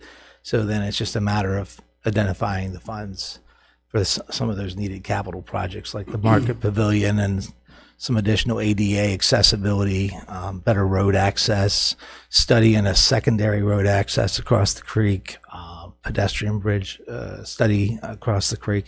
So there's a number of things that are really big with that Capito Mansion congressional directed spending allocation that's working its way through the HUD process, as you know, with Inwood Park. I'm familiar with that project. So, but that, and unless you had any other questions, I don't want to take up, I know you guys have other budget presentations. Any other questions? I don't have anything else, Matt. Thanks for coming, unless somebody else has anything. No, we've been working hard down there, and And it looks like your revenue stream is very limited. I mean, It is. how you're generating revenue is very, very limited. Will you be able to generate more revenue from the farmers market? Yeah, that's the part that I think we are going to try to grow this year with the night market. It's kind of a branch off from the farmers market, so we're really looking at that. That's one of the goals I've had is making sure that our events are not only generating money, but they're open to the public. It's one thing to get a wedding reservation for a wedding party, but we're a publicly owned, essentially. I mean, you guys, not you guys, but the county commission in 1990, you all made it happen. Your governing body made it happen. You purchased the property. It's governmental property and should be open to the public. It's part of our mission to be open to the public for our events. I kind of feel a little bit like, we should aim and aspire to have events that generate funds, that generate revenue, that are open to the public there, and not necessarily discourage a wedding in our event center on the second floor, but our roundhouse should be as open to the public as often as we can have it for the public's benefit. I mean, taxpayer money has gone into that. Your support has gone into that. So that's where I stand on that. But yes. And in another light, the 750 that we got from the federal government will hopefully get the first floor finished as well, which the goal there is to be like the Capital Market in Charleston and have year-round income with market stores open 7 days a week down there, at least 6 days a week, to bring traffic through there all the time, which then will supplement the seasonal markets that go on there and other events that go on there, bring the traffic through. So that's the ultimate goal down there, and that's how it will become self-sustainable for the most part, by getting that open. And if we can get a line item through the state, that helps finance the employees to run the market. Yeah. So. Very good, sir. Thank you. Thank you. Thank you. Next up, ma'am, Sherry Smith, the Secretary of the Historic Morgan Cabin Association. Good afternoon, ma'am.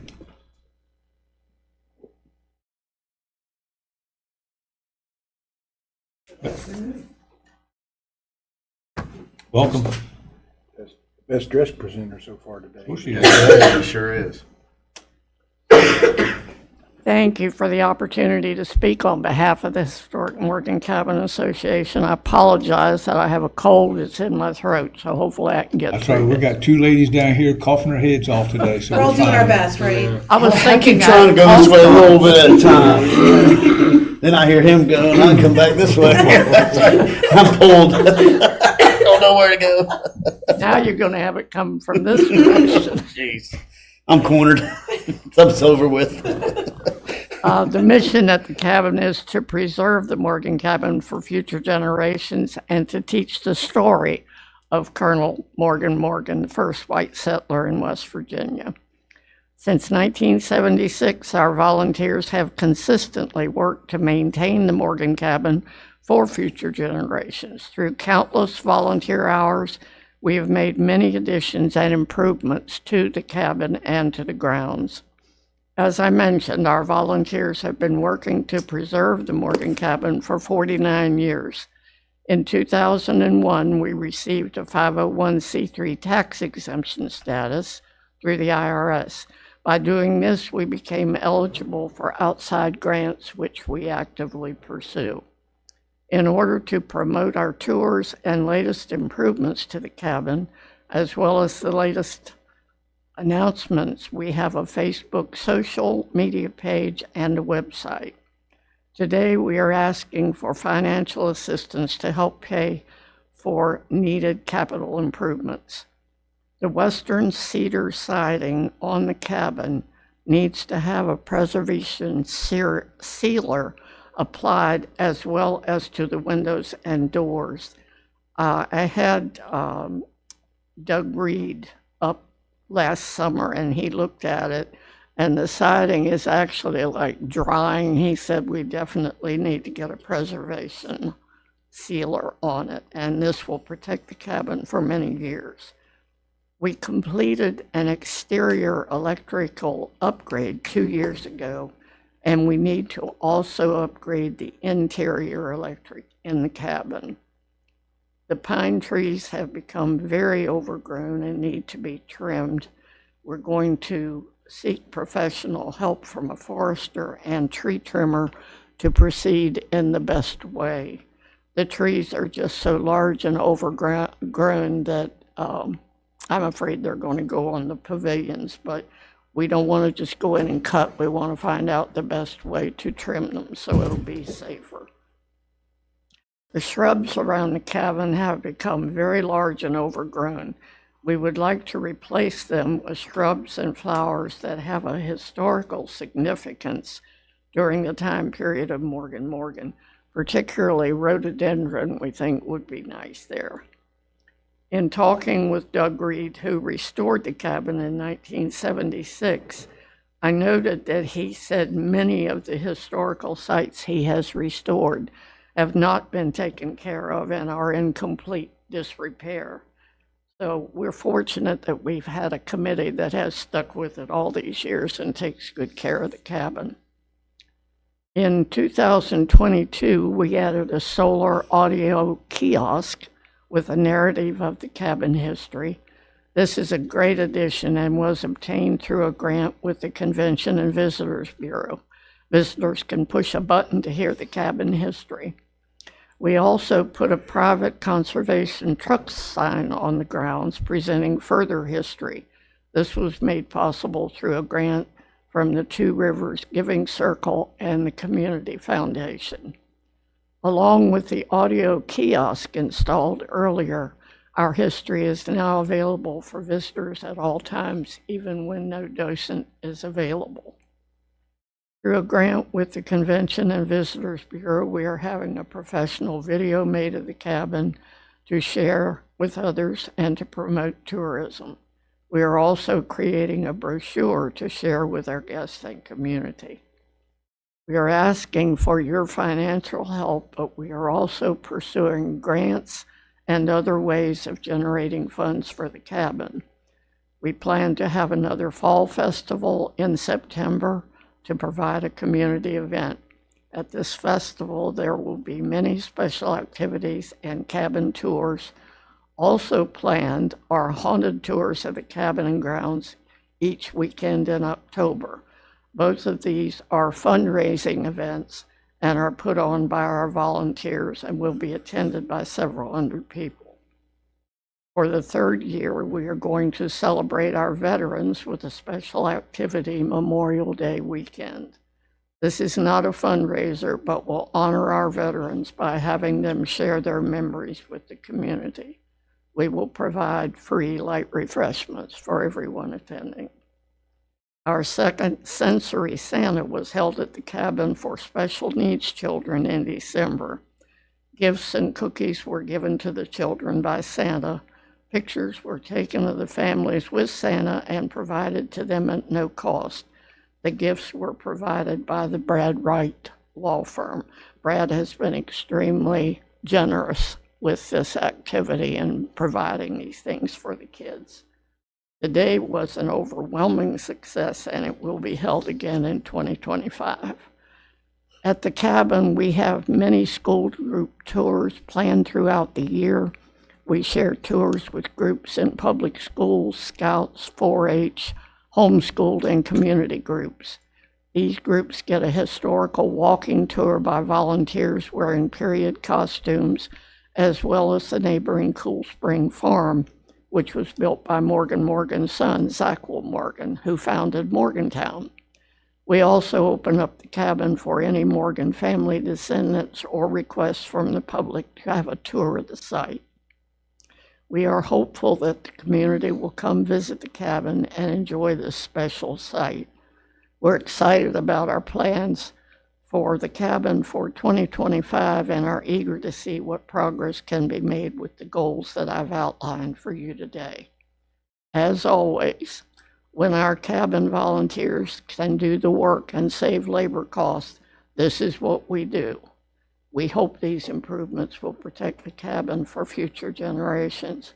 We thank you sincerely for your past support. This has been invaluable in maintaining this historical site. We appreciate your consideration of our requests. Does anyone have any questions that I might answer? I think you covered it pretty good. You have kept the history of Morgan Cabin alive with your group, and I've been able to attend a few of the events, and it's always a fun time. So thank you for all your work. It's been great. Thank you. Yeah, when my kids were little, we used to come up every year to when they had the program up there in the summer, so we would always be up there. So. Well, maybe you can come up this fall, and the haunted tours are really neat. Oh, wow. So Yeah, we'll welcome you back. Yeah. We'd love to have you come back. Someone will have to hold my hand and give me a flashlight. That's scare easy. You got a neighbor that lives down the street there in that 2-story white house. Now, his wife's really nice, but the guy that lives there, her husband, he's Yeah, really his sketchy. wife really is nice. Yeah, now this guy that lives there is kind of sketchy, so we'll Yeah, have to we keep help an you. eye on him. Yeah.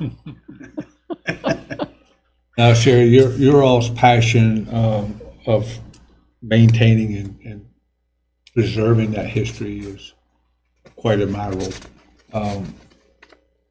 I know the work and the heart that you all put into that place and have kept it alive, and it's a beautiful piece of property. It is. You know, and I think there are probably some opportunities, you know, maybe that could be rented out, you know, for different small birthday parties or family gatherings or whatever. It's just a beautiful setting there.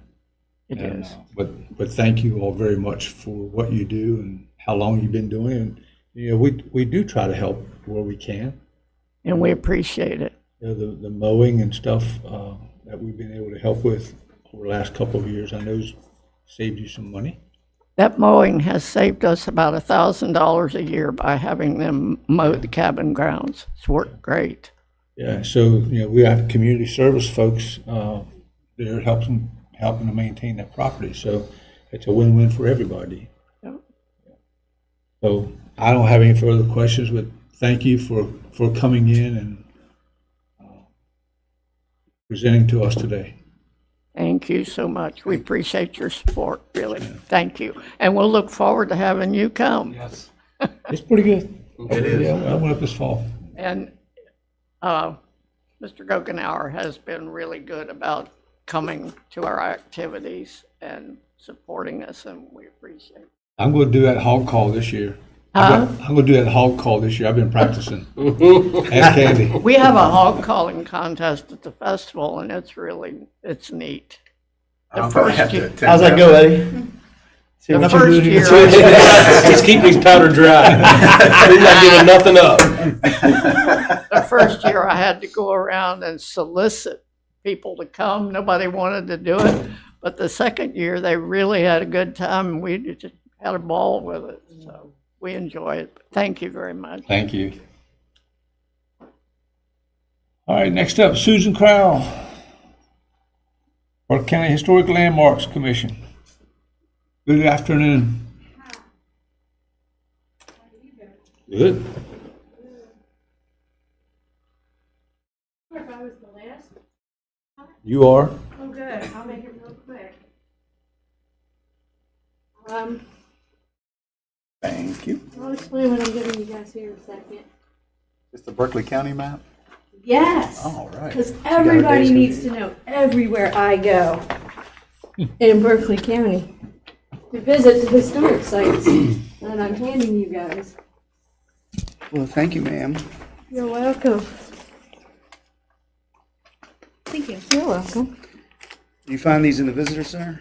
Of course. And they're rare and they're outdated because nobody makes maps anymore. So, $5.95. It says updated on it, Susan. Second edition. yeah, the person that used to make them doesn't no longer in existence. Can you imagine driving with this thing on a steering wheel? Yep. If you go some of the places I do, yeah. No, your mom would hold it and then your dad would yell at her because you missed something. So I'd like to thank you guys for, helping the landmarks out so much. Not only through you guys being our only funding source, but also an office space now, which is nice. Some technology help, and all of you except Commissioner Hardy, who will get to know me real fast since I now see he's on the Planning Commission. You get to hear me all the time. I'm always in your offices or bending your ear out in the street. Mr. Whitaker knows we handled some business this year, and it created a lot of new partnerships, and I'm now in the offices of a lot of other people in this building. So, this year, we're just asking for maintenance funding, hopefully, fingers crossed. We did apply for a survey and planning grant through the state. We won't know if we receive it until April. Y'all are contagious over there. You got me coughing. They got me sneezing already. Yeah. Okay, get out here quick enough. So we applied for a survey grant to do some ground penetrating radar on the backside of the Morgan Cabin property. We can't start until we know if we received the grant or not, or we won't be eligible at all for the grant. But that's exciting because we had a preliminary come out, and they do believe they're identified. It is an identified cemetery, or at least something's there worthwhile looking at. So we're excited. Is this like the Oak Island stuff? Are you gonna find a treasure? If you're willing to pay for the archaeological survey. Depends on how much of the treasure we get to keep. But anyway, so our West Virginia core insurance this year should be about $2,200, about $1,000 for office expenses. We're going to need some program updates, as if you're familiar with any Microsoft or any Word document, everything's being updated.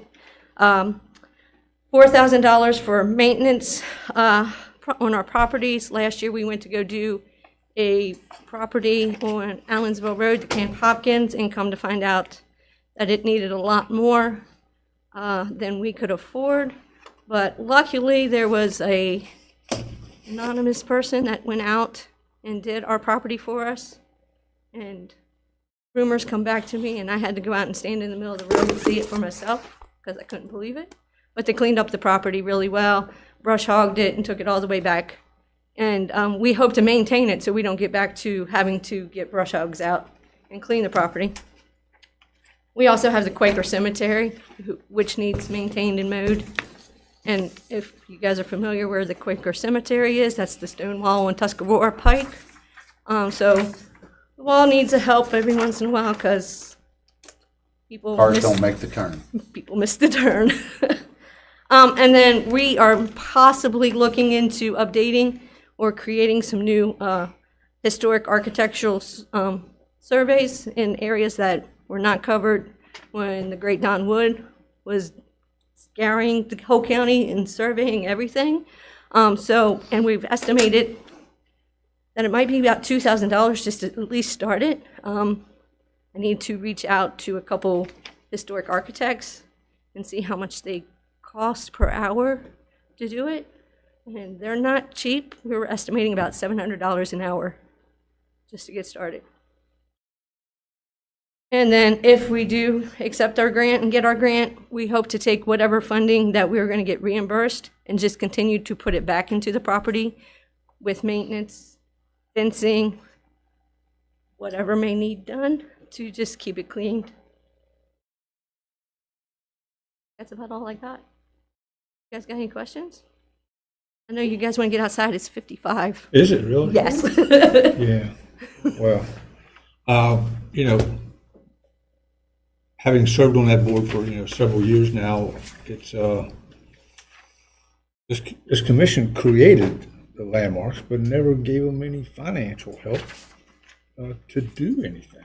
And that's been a little frustrating for everybody.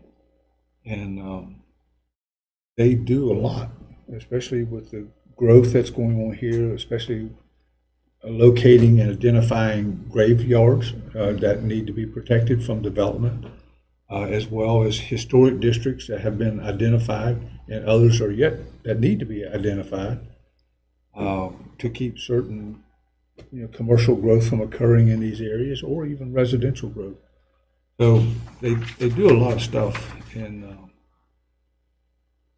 thank you for what you do. Thank you for your leadership. Thank you. I try hard.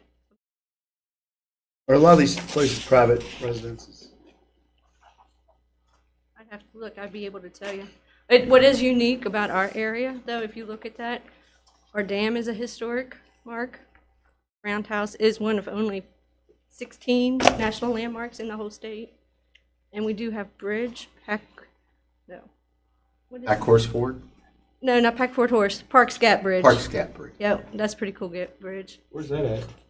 Parks Gap Bridge is Butler's Chapel, up and down. Oh, okay. up and down and over around. It's on the map.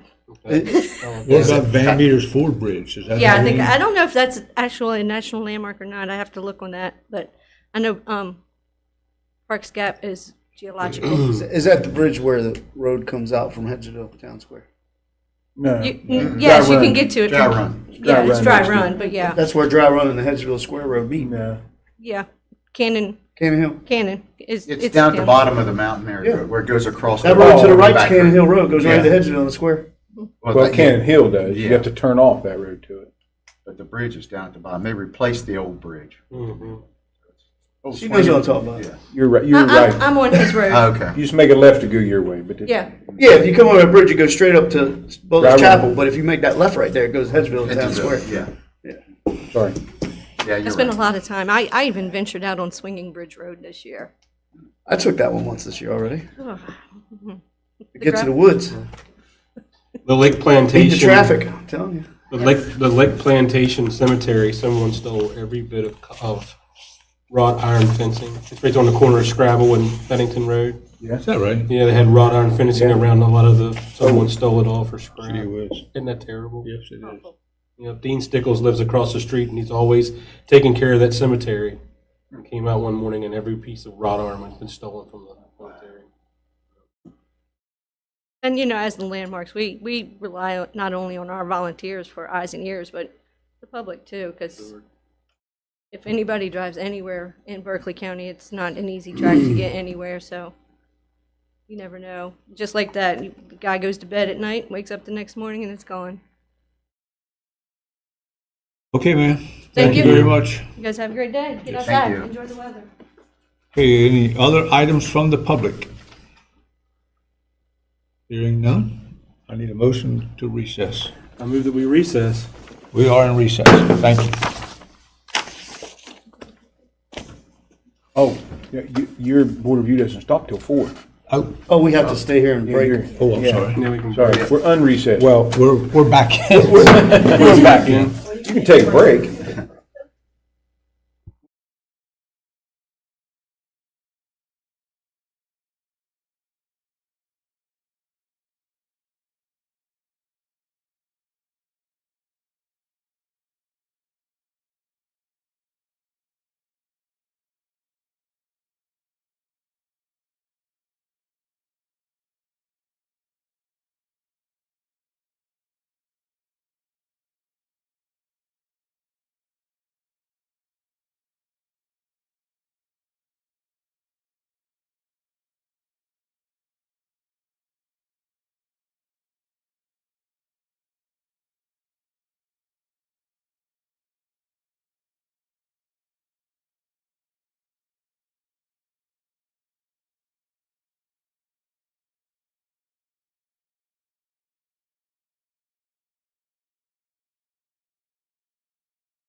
Yeah, we're back in session. Any items from the public? Hearing none, I need a motion to go into recess. Mr. President, I move that we recess. We are recessed. Thank you, sir.